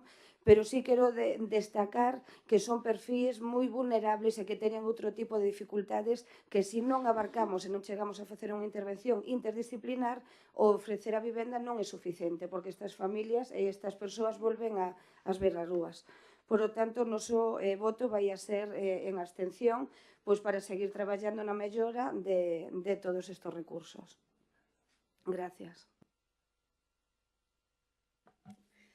Ben, eu penso que a señora concelleira debe informarse un pouco máis e falar cas organizacións que traballan ao carón da xente que vive na rúa, entre elas Cáritas, que dice que, ademais, Cáritas discrepa do número de persoas que están sin fogar e que poden vivir na rúa, discrepa bastante do Instituto Nacional de Estadística, porque Cáritas cree e aporta datos de que poden superar as 40.000. E dice Cáritas e tamén a Federación de Asociacións de Centros de Axuda a Marxinados, FACIAM, explican que o perfil mayoritario destas persoas que están na calle están sendo persoas formadas, con un entorno familiar sólido, e que por diversas circunstancias, entre elas maioritariamente a situación económica, a perda de traballo, a perda da vivenda, encóntranse nesta situación. Creciu moitísimo o número de persoas que viven na rúa en persoas xoves, xóvenes, maiores tamén de 45 anos, de mulleres solas e de parellas con fillos que se viron abocados a ir á rúa pola perda da súa vivenda, principalmente. É verdad que hai persoas con dificultades, esas persoas que teñen dificultades de saúde mental ou de adiccións ou persoas que teñen discapacidades diferentes, que levan moitos anos na rúa e coa cal hai organizacións que están traballando para incorporalas a vivendas. É verdad que tamén hai un número de persoas que están chegando á rúa que son persoas que teñen traballos totalmente precarios, como decía antes a compañera Silvia, traballos por horas, traballos por días, xa por semanas é un milagro, e que non poden pagar alquileres altísimos nas cidades españolas e galegas e tamén en Arteixo. E recordar que o Partido Socialista presentou o pasado mes de abril unha proposición non de lei para reclamar ao Goberno que xunto coas comunidades autónomas e cos municipios elaboren un plan de atención integral ás persoas sin fogar, un plan que sea dotado de presupostos, porque non son suficientes os que estén a Estratexia Nacional, e que desarrolle medidas concretas, que este coordinado coas diferentes administracións e que conte ca participación das organizacións do sector, o terceiro sector, e que se apliquen os contidos que están elaborados nese instrumento que é a Estratexia Nacional, e que traballen arreo con organizacións como Cáritas, como FACIAM e outras como RAIS, a fundación que está traballando co Housing First actualmente, que son pioneras a través do seu programa Habitat. É verdad que existen moitísimas persoas que rechazan o uso de albergues, pero por eso non vamos a tiralas a un contenedor da basura e haberá que buscarlles solucións. En canto ao tema local, debo recordarlle a señora concelleira que nós sí temos aportado algunhas suxerencias e non foron nunca aceptadas, e que sí que me gustaría ter datos de Arteixo, de saber que é o que lle sucede a unha familia en Arteixo cando queda sin vivendas, se temos disponibles vivendas, porque resulta que hai persoas que quedan sin a vivenda, pero que están traballando, non poden afrontala porque teñen unha situación de paro, porque os seus ingresos superan ese límite que está na ordenanza, non teñen dereito a esas axudas sociais, pero vense abocadas a ir á rúa, salvo que amigos ou familiares lles boten unha man.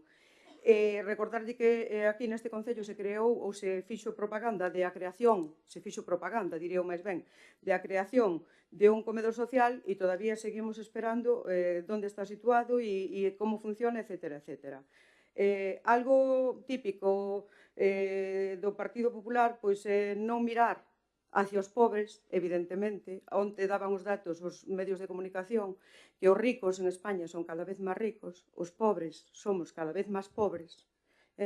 A clase media está a baixa completamente, porque os traballadores estamos cada vez máis pobres, en situación de desemprego ou con traballos moi precarios de minutos casi de traballo e horas nada máis, e que non se fixo a toda agora ningunha política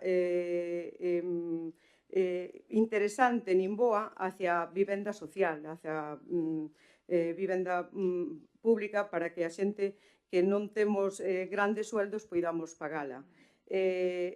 Non se fixo absolutamente ningunha política hacia a paralización dos desahucios, máis ben se dedicou o Partido Popular en abrir o camiño para o rescate das entidades financeiras. Os bancos recibiron diñeiro e dedicáronse a levar a cabo os embargos e a botar fora as familias das súas casas, sin importarlles nada, nin se son con fillos, nin sin fillos, non lles interesa nada. E hai un gran negocio neste país que son os fondos cos que están traballando os bancos, que se dedican agora a comprar vivendas a precio regalado e a vendelas como consideren, e incluso algúns a presionar as persoas que viven en vivendas sociales. Todos o sabemos, e o lemos, e o vemos na televisión, os fondos buitres que se apoderaron e botan de Madrid, por exemplo, as vivendas públicas en Madrid, e queren botar a xente da casa. Terían que facer un pouco máis de política hacia a xente que o necesita, deixarse de rescatar bancos, de crear amnistías fiscales para que os ricos blanqueen o seu diñeiro, que algún é de procedencia, moi dudosa, e poñer un pouco máis de voluntad e de traballo e de presupuestos para rescatar as persoas, que son os que verdadeiramente importan.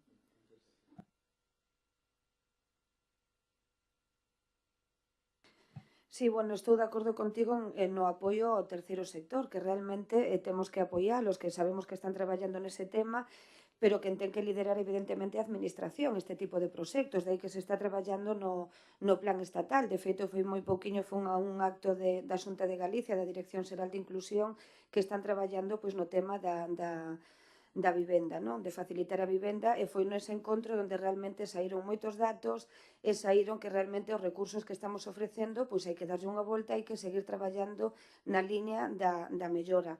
Logo, sin dúbida, vostede fala da vivenda social, dos desahucios e demais. Non fai moito tempo tamén se afirmamos un convenio ca Xunta de Galicia, co Instituto de Vivenda, para poder facilitar o tema de vivendas baleiras, a ver se podemos articulalo, aunque temos un concello que o costo da vivenda é dos máis baratos, por iso tamén é un efecto chamada a xente que veñen a vivir Arteixo.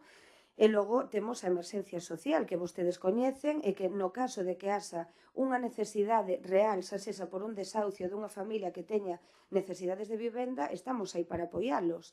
O sea, en todos os casos lle facilitamos o acceso a vivenda. Non fai moito, recibimos tamén por vía judicial un desahucio e aí o Concello, a través do Departamento de Servicios Sociais, actuamos e se lle pagou e se lle facilitou a esa familia o acceso a unha vivenda. Polo tanto, estamos a cubrir esas necesidades reais que aparecen. Sin dúbida, se vostedes coñecen a modo local algunha familia que este nesta situación, non lo derivan e estudiamos para poder facilitarlo. E tamén vamos a intentar, como lles dicía, poñer en marcha o plan de vivenda baleira, se desta maneira facilita máis aínda a incorporación. Logo mencionaba tamén vostede o tema do comedor social.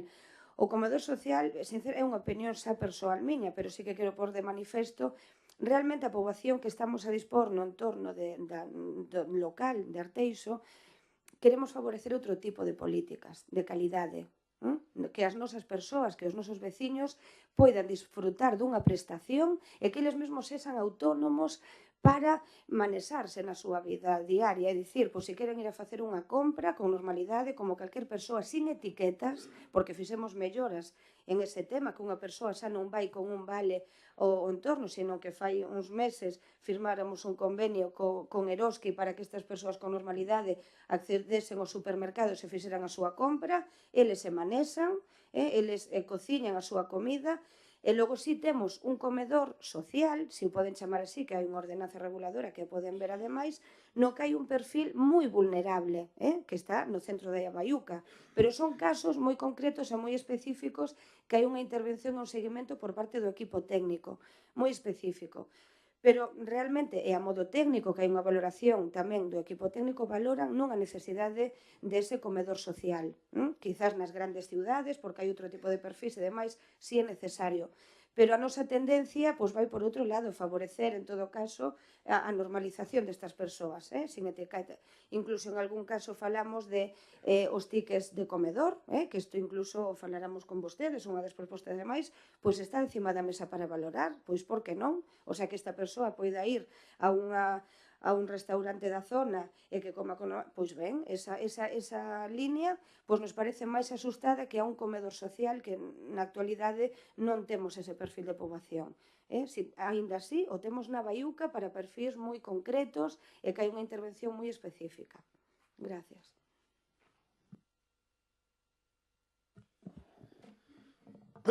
Bueno, aquí un poco, igual que la anterior moción, estamos hablando del futuro plan de vivienda estatal.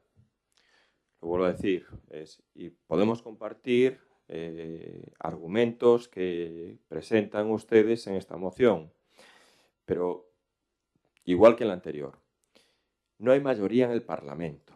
El Partido Popular no tiene mayoría. Por favor, díganle también a sus diputados que se dediquen a legislar, que legislen y que sea en el futuro plan de vivienda, que además se tiene que aprobar en ese sentido con los votos de los distintos grupos, que oye, pues que acuerden, que hagan un pacto, que se llegue a una negociación y que se pueda aprobar un futuro plan de la vivienda. Se está hablando futuro plan de la vivienda. Oiga, en vez de a lo mejor tanta crítica hacia el Partido Popular, pues lo que hay que hacer es críticas a la gente que está actualmente en el Parlamento y que lo que se tiene que poner es a trabajar y legislar. Que legislen, que lo aprueben. Ahora ya no hay excusas, no hay mayorías absolutas. Ahora tiene que haber un acuerdo. Pero bueno, en ese sentido, yo creo que lo que hace falta más es un pacto, lo que hace falta más es que se tomen esos acuerdos. Sobre un comentario que hizo usted sobre, bueno, que había algún caso que no podían acceder a ayudas porque ya estaban o tenían cierta capacidad económica. Bueno, pues yo le tengo que decir que la ayuda, la ordenanza de ayudas sociales de emergencia fue aprobada por esta corporación por el acuerdo unánime, por todos, por todos. Y le quiero recordar a usted que este gobierno municipal dobló las ayudas sociales de emergencia de cuando ustedes estaban gobernando. ¿Qué pasa? Cuando ustedes estaban gobernando no había tampoco necesidades. Este gobierno había las mismas necesidades también que pueda haber ahora, hombre. Y sí que se puede, y sí que se puede un poco constatar también un poco con los datos. Perdón. Yo lo vuelvo a decir. ¿Qué pasa? Se aprueba una ordenanza por unanimidad en la que ustedes antes, que se doblan las ayudas, ¿qué pasaba antes? Y luego, tampoco creo que no se puede entrar en la demagogia, porque a mí me gustaría saber también los desahucios que hay actualmente en Barcelona, gobernada por Ada Colau, la señora Ada Colau, gobernada por Podemos.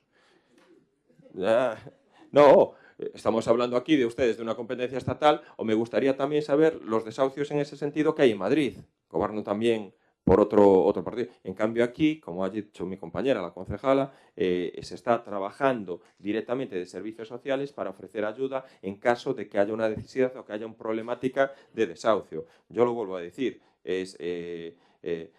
hay cuestiones que en ese sentido ahora se deben abordar a nivel estatal cuando no hay mayorías, cuando hay una minoría y cuando lo que tiene que hacer para aprobarse o legislar es llegar a acuerdos entre todos los grupos. Procedemos entonces a la votación. ¿Votos a favor? ¿Abstenciones?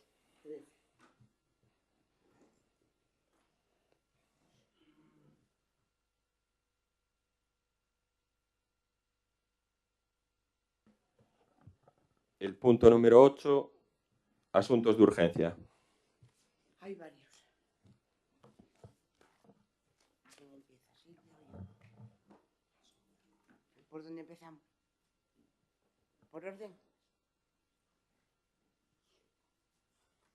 Bien. Se traen 2 decretos de la Alcaldía Presidencia para su ratificación, si procede. Ya se les comentó en la Junta, en la Comisión Informativa, perdón, y se les envió. Son 2 puntos independientes. Alcalde, no sé si quieres, porque son parecidos, pero bueno. El primero es la ratificación del decreto de la Alcaldía 230 en el procedimiento 88-2016 para que se interponga recurso de apelación ante el Juzgado del Contencioso Administrativo y trasladarlo al letrado. Como es un tema que corresponde al Pleno, aunque se facultó a la Alcaldía para todo lo relacionado, bueno, pues consideramos más adecuados que se traiga al Pleno para su ratificación si procede. Cumple votar la urgencia.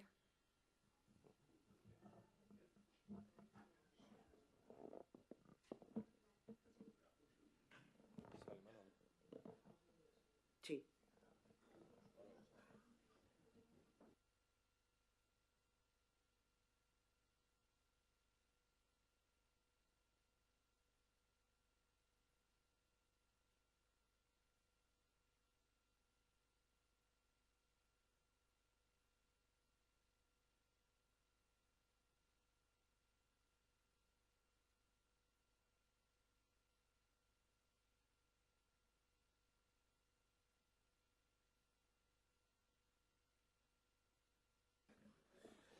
Procedemos entonces a votar la urgencia de... este es el recurso 88-2016. Charo, qué bueno.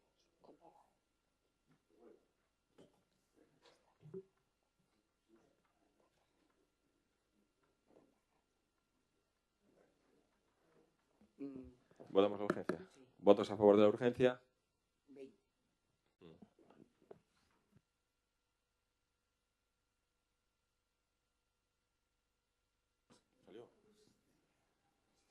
Es una abstención por ausencia, porque dijo que se abstenía por interés. Volverá.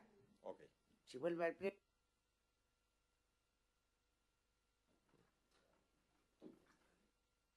Son matices.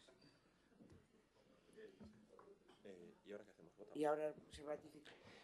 Se ratifica, entonces, interponer recurso de apelación en el contencioso 88-2016. Este es el recurso de los camioneros, ¿eh? Los rellenos, como dice Charo. Sí. Sí. Procedemos a votar. ¿Votos a favor? Lo mismo. Una 20.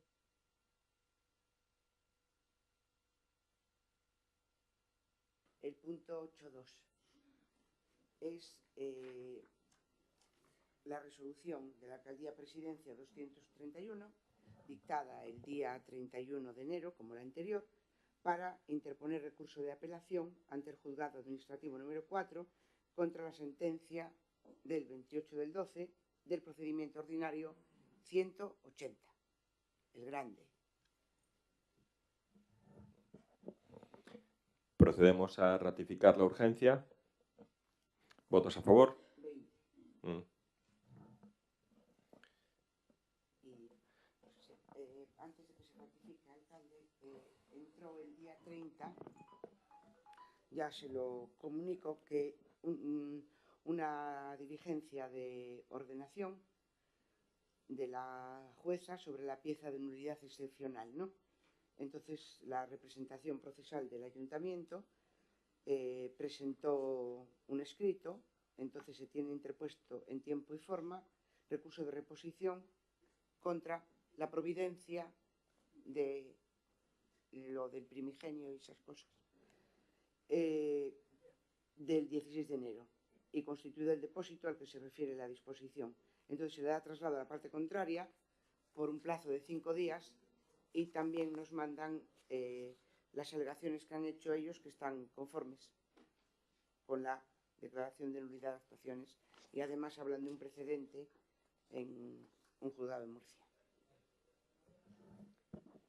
Bueno, aquí quisiera hacer una aclaración también que es importante, ¿no?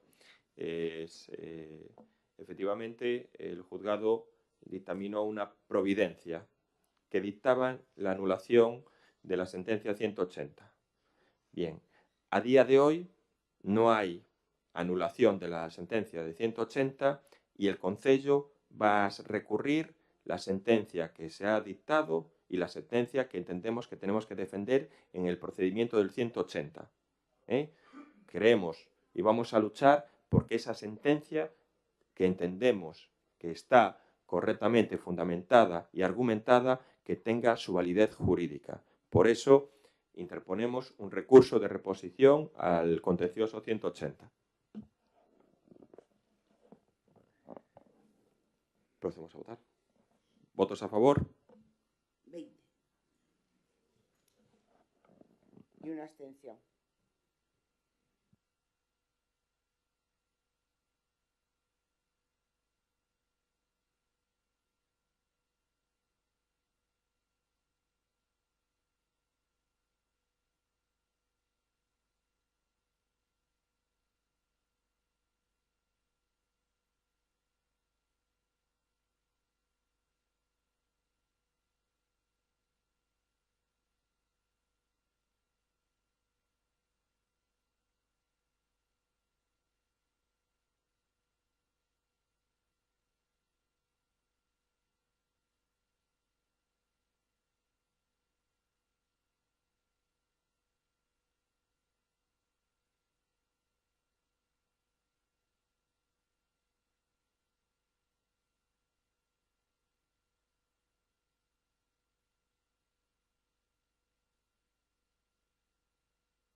Tiene presentado por urgencia una moción el Bloque Nacionalista Galego de dotación de medios suficientes nos xulgados de violencia sobre a muller.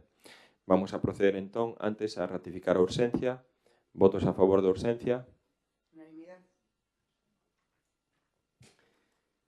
Silvia. Leo os puntos de acordo e, bueno, nada, eu creo que é un tema que temos presente porque xurdiu outra vez o luns e onte, mais isto xa se producira no mes de xullo e no mes de agosto, cando a propia magistrada nese momento ela mesma recoñeceu, non, que se estaba dando esta situación, non, que por falta de dotación orzamentaria para a sustitución de persoal non se lle podían cubrir as súas vacacións no xulgado de violencia contra a muller e, por tanto, ia quedar totalmente sen medios persoais, non se poderían tramitar denuncias e que eso se ia tramitar, non sin servicio, lóxicamente, porque eso é imposible, senón que todo se ia levar a través do xulgado de Garda, non?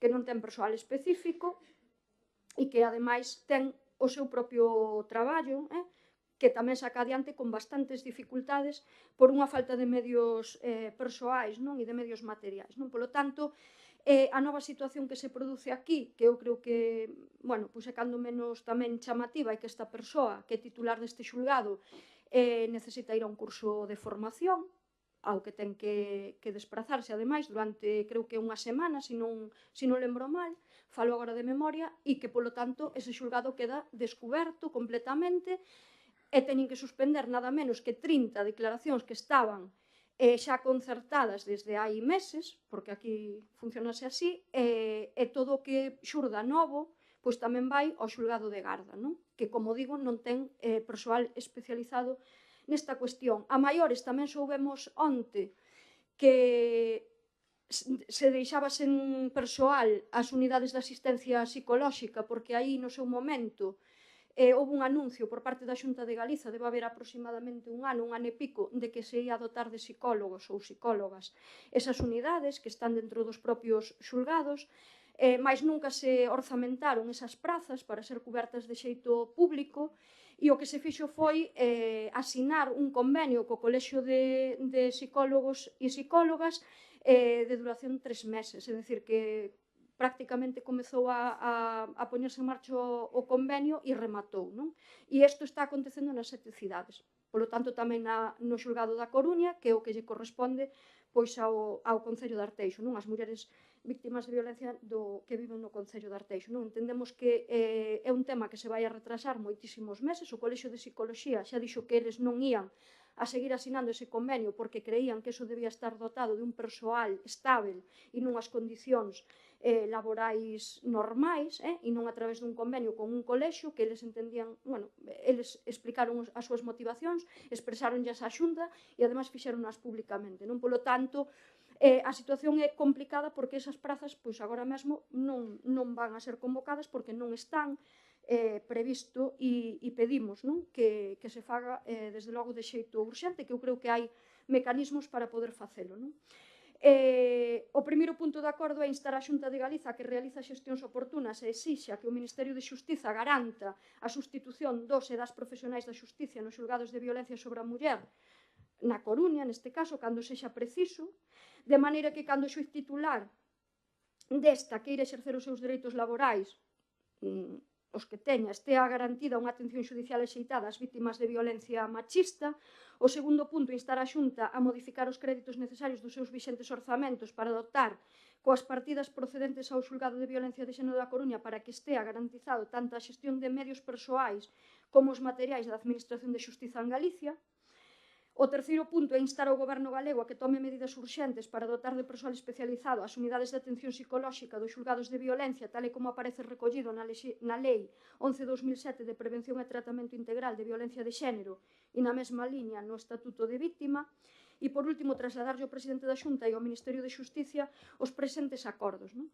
A Xunta de Galicia é certo que non ten delegadas todas as competencias ou non ten delegadas as competencias en materia xudicial como si teñen outras comunidades, pero sí que é certo que a propia Xunta, o propio Goberno galego, quen ten que decirlle as necesidades de persoal ao propio Ministerio para cando fai as súas convocatorias de persoal, a súa oferta de emprego público, teña previsto todo este tema. Por lo tanto, creo que é procedente que se lle solicite a Xunta de Galicia que desde logo se lle traslade ao Ministerio de Xustiza, pois eu creo que esta situación que é cando menos intolerável e indefendible, non? Grazas.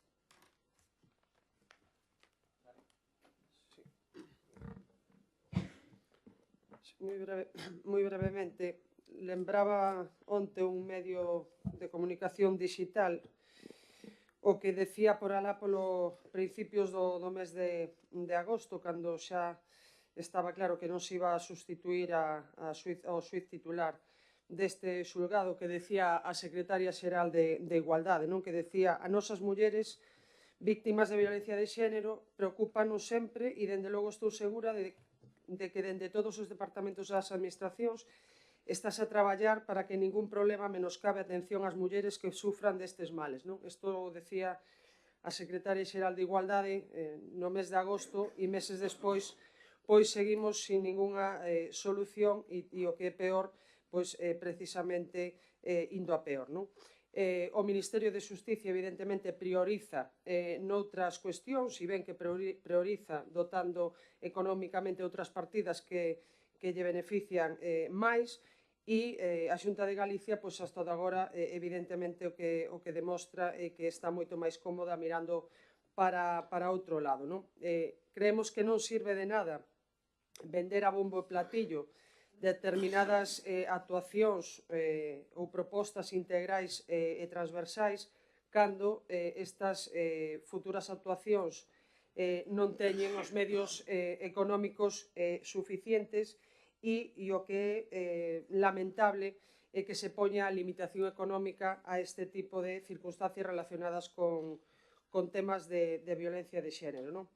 Esta situación, evidentemente, está de alguna maneira implicando que as víctimas teñan que esperar aínda máis en resolución de moitos de procedementos relacionados con este tema, esquecendo moitas veces que hai tamén pois menores afectados por esta lacra, non? E despois, claro, pois leemos tamén hai uns días realmente preocupados e que realmente cando un goberna, evidentemente cada un prioriza como quere, e leemos preocupados que en campañas publicitarias o goberno central se gastou no 2017 máis de 70 millóns de euros, non?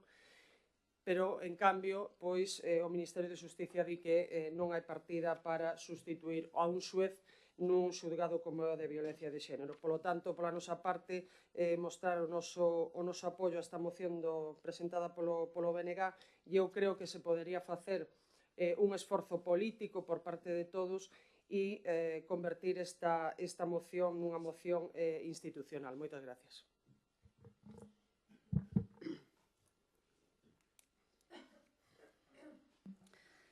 Sí, grazas. 981 vítimas dende 2003 de violencia de xénero. Xa falamos longo entendido moitas veces sobre a violencia de xénero neste pleno municipal con diversas mocións ou propostas. Hoxe volve outra vez por unha noticia grave. E agora vou dicir, os recortes matan. Os recortes matan en sanidade, en servizos sociais, en xustiza. Temos a xusticia galega en pé de guerra, polos recortes, polo agravio comparativo con respecto á xusticia noutras comunidades autónomas.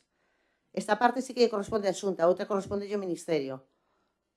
Non é de recibo que porque un traballador ou unha traballadora, neste caso, disfrute ou goce das súas vacacións ou vaya a facer unha formación continuada, como é deber de todo traballador, quede o servizo sin cubrir. Hai servizos esenciais que se dixeron, disque no 2012, que se iba, cando se puxeron aquelas tasas de reposición de persoal, os servizos esenciais, 100% de tasa de reposición, o resto 50%. Que pasa? Que un xulgado de violencia de xénero non é un servizo esencial?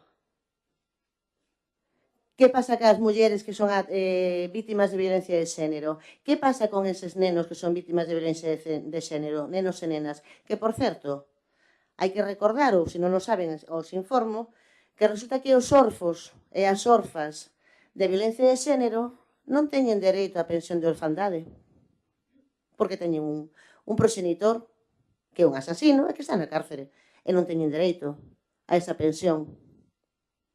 Co cal, as familias que se fan cargo deles teñen que asumir o gasto extra de a súa propia familia máis 2 ou 3 membros a maiores de repente. Un agravio máis para as vítimas. Os nenos e as nenas tamén son vítimas de violencia de xénero. Os recortes siguen matando. Antes falábamos das pensións e da seguridade social. Agora falamos da xustiza, outro servizo esencial no noso país. Resulta que a violencia de xénero, o xulgado de violencia de xénero, que se queda sin titular, é igual, pechamos e punto. Xa se ocupa o de garda, se está levantando un cadáver, a muller que espere a que volva o xuez de facer o seu traballo para facer outro traballo que non lle corresponde, que é outra das manías que hai na administración, doblar turnos ou doblar traballos. En vez de contratar personal, doblamos. E igual que cando no centro de saúde hai algún médico que está de vacacións ou de baixa, asume o médico do lado, o cupo, por exemplo, ou danche para solo 2 días a semana, como xa pasou, e non hai tanto tempo. Pero os recortes matan. Faltanos máis policías especializados, homes e mulleres, especializados en violencia de xénero. Faltanos psicólogos, psicólogas, faltanos traballadores sociales, faltanos persoal administrativo na Administración de Xustiza. Moitas veces falamos da Administración de Xustiza e só nos acordamos dos fiscais, dos xueces, dos abogados, pero por detrás desas persoas, que sí que son imprescindibles, aínda hai unha cadena de traballo, que son os axentes judiciais, os administrativos. Todos eses faltan tamén.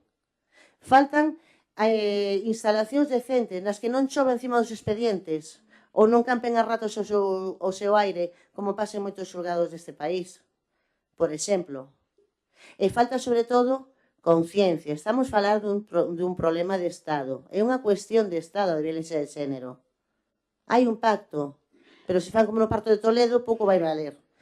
Porque ese pacto xa sale mal. Este ano, onde está o orzamento? No limbo. A ver se é certo que se ocupan desta cuestión de Estado.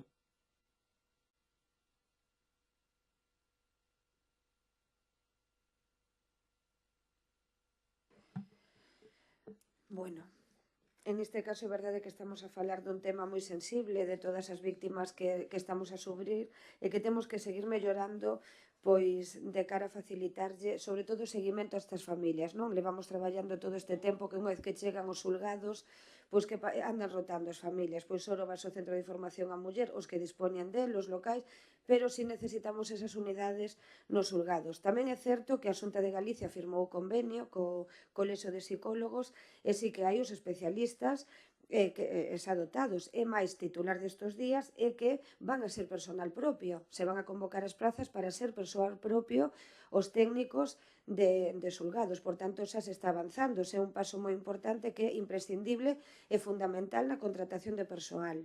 A línea vai por aí. E logo tamén o 27 de decembro se firmou coa FEN e coas comunidades autónomas co goberno e se poñen a disposición 20.000 millóns para repartir para todos nós.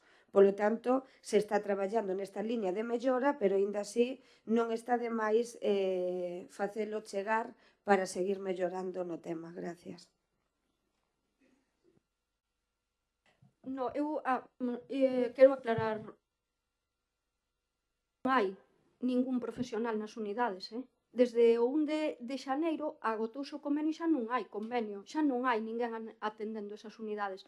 É certo que levan dicindo desde hai máis dun ano que van a dotalo de persoal propio, pero non o dan feito porque eso require unha convocatoria. Entón, por iso, o Colexio de Psicólogos e Psicólogas, que foi de quen parteu a proposta, por certo, que teñen ademais unha guía que eu recomendo vos porque teñen unha guía na que fixeron un moi bo traballo sobre os recursos que se deberían de prestar e programas, propostas para as administracións, para todo tipo de administracións, asinaron ese convenio pola urxencia de ter dotado ese persoal, pero desde o principio xa dixeron que eso non podía perdurar no tempo, que eso tiña que estar con un personal moi especializado, con formación, etc. Pero eso vai ser retrasando, entón, de aí a preocupación. O que é a verdade é que agora mesmo non hai ese servizo, non se está prestando ese servizo e que non se sabe os meses que se vai a tardar en poder cubrir esas prazas ou se vai facer, porque non hai constancia de que eso está dotado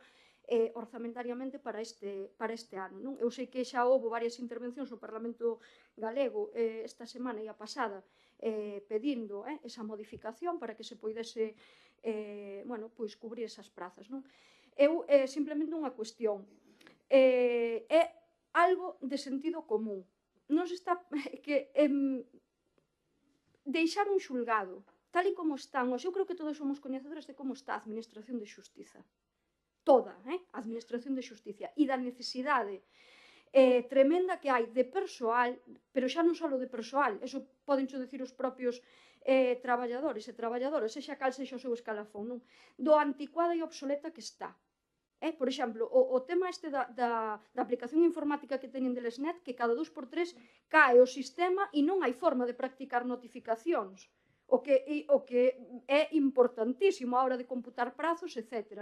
Quero dicir que é unha administración obsoleta que necesita, desde logo, que dé unha volta a fondo, máis alá de outras cuestións, da independencia, etc. Pero, desde logo, que é tremendo que se poida decir que non se pode cubrir unha praza durante unha semana, durante 15 días, durante 10 días, porque non hai dotación orzamentaria, cando vemos que escandalosamente se suben partidas para gasto militar, por poñer un exemplo, algo que eu creo que nos debería de ruborizar a todos, pero canto pode costar sustituir a unha xuíza ou un xuíz durante 15 días? Seguramente infinitamente menos que deixar 30 declaracións sin realizar, que se teña que volver a notificar a toda esa xente, retrasar o procedimento durante meses, custa 10 veces máis que cubrir a unha persoa. E non é porque non haxa persoal para traballar. Polo tanto, eu creo que por enriba, cargar de traballo a un xulgado de garda que ten que atender casos moi determinados, eu, para rematar, por exemplo, unha das cuestións importantes que se suspenderon, algún dos casos importantes que se suspendeu estes días e que recoñeceron os propios traballadores e traballadoras, e incluso xa dixen antes, a propia magistrada no verán confirmou que efectivamente ela que estaba escandalizada con esa situación, son se os nenos ou as nenas víctimas que teñen pais que están condenados por violencia de xénero poden ter un réximen de visitas. Esas son as declaracións que se están suspendendo. Quero dicir, cousas tan delicadas como esas. Polo tanto, eu creo que é unha cuestión que nos debería xuntar a todos para reclamar que isto de verdade, eu creo que se nos queda un pouquiño de sentido común e de querer facer algo ben, todos deberíamos remar nesta liña. E xa o digo de cara xa non só ao que pase neste pleno, senón a quen ten a obriga legal de pedilo, non? Que é, desde logo, a Xunta e o Ministerio de Xustiza. Grazas.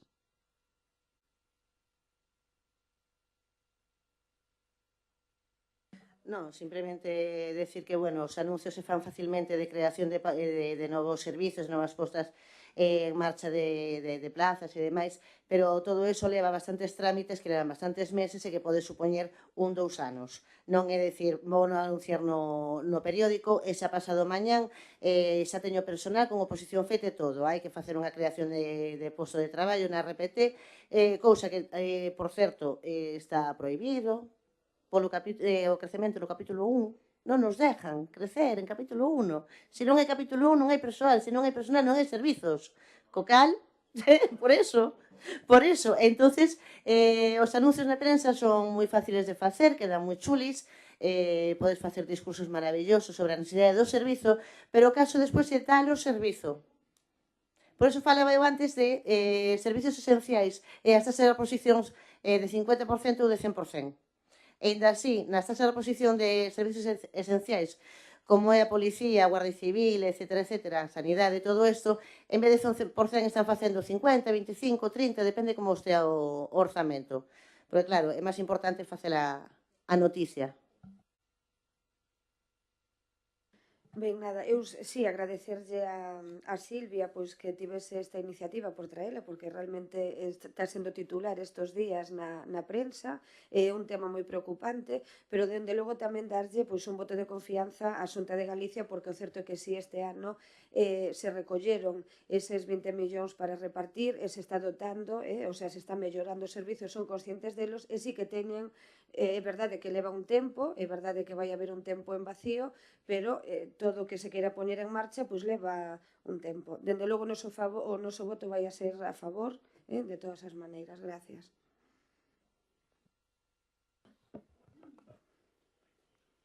Bueno, vamos a proceder a la votación. Efectivamente, Silvia, tus argumentos son muy contundentes. Entonces, vamos a votar a favor y, bueno, pues procedemos entonces a la votación. ¿Votos a favor? Unanimidad. Empezamos con la parte 2, parte de control, y el primer punto es dación de conta dos decretos e bandos ditados pola Alcaldía Presidencia e das xuntas de goberno local.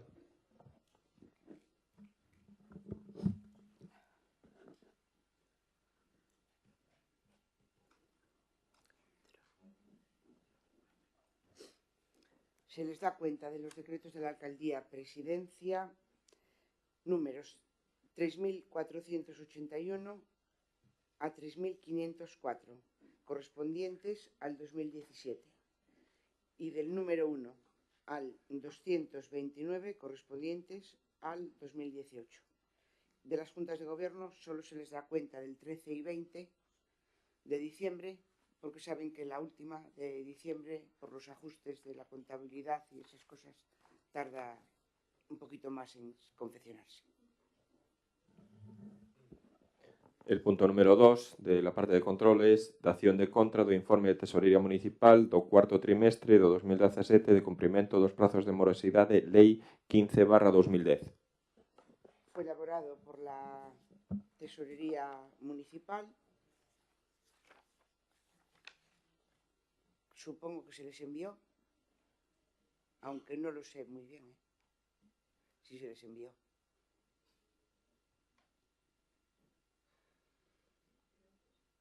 No, porque yo creo que como iba fuera del orden del día de las comisiones, se les pide disculpas, porque como son tantas cosas, no nos dimos cuenta de enviárselo. Bueno, está aquí con el conforme del concejal para que pase y cuando baje se lo envío por correo.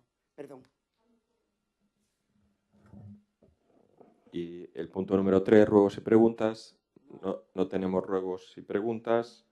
Gracias a todos. Levantamos la sesión.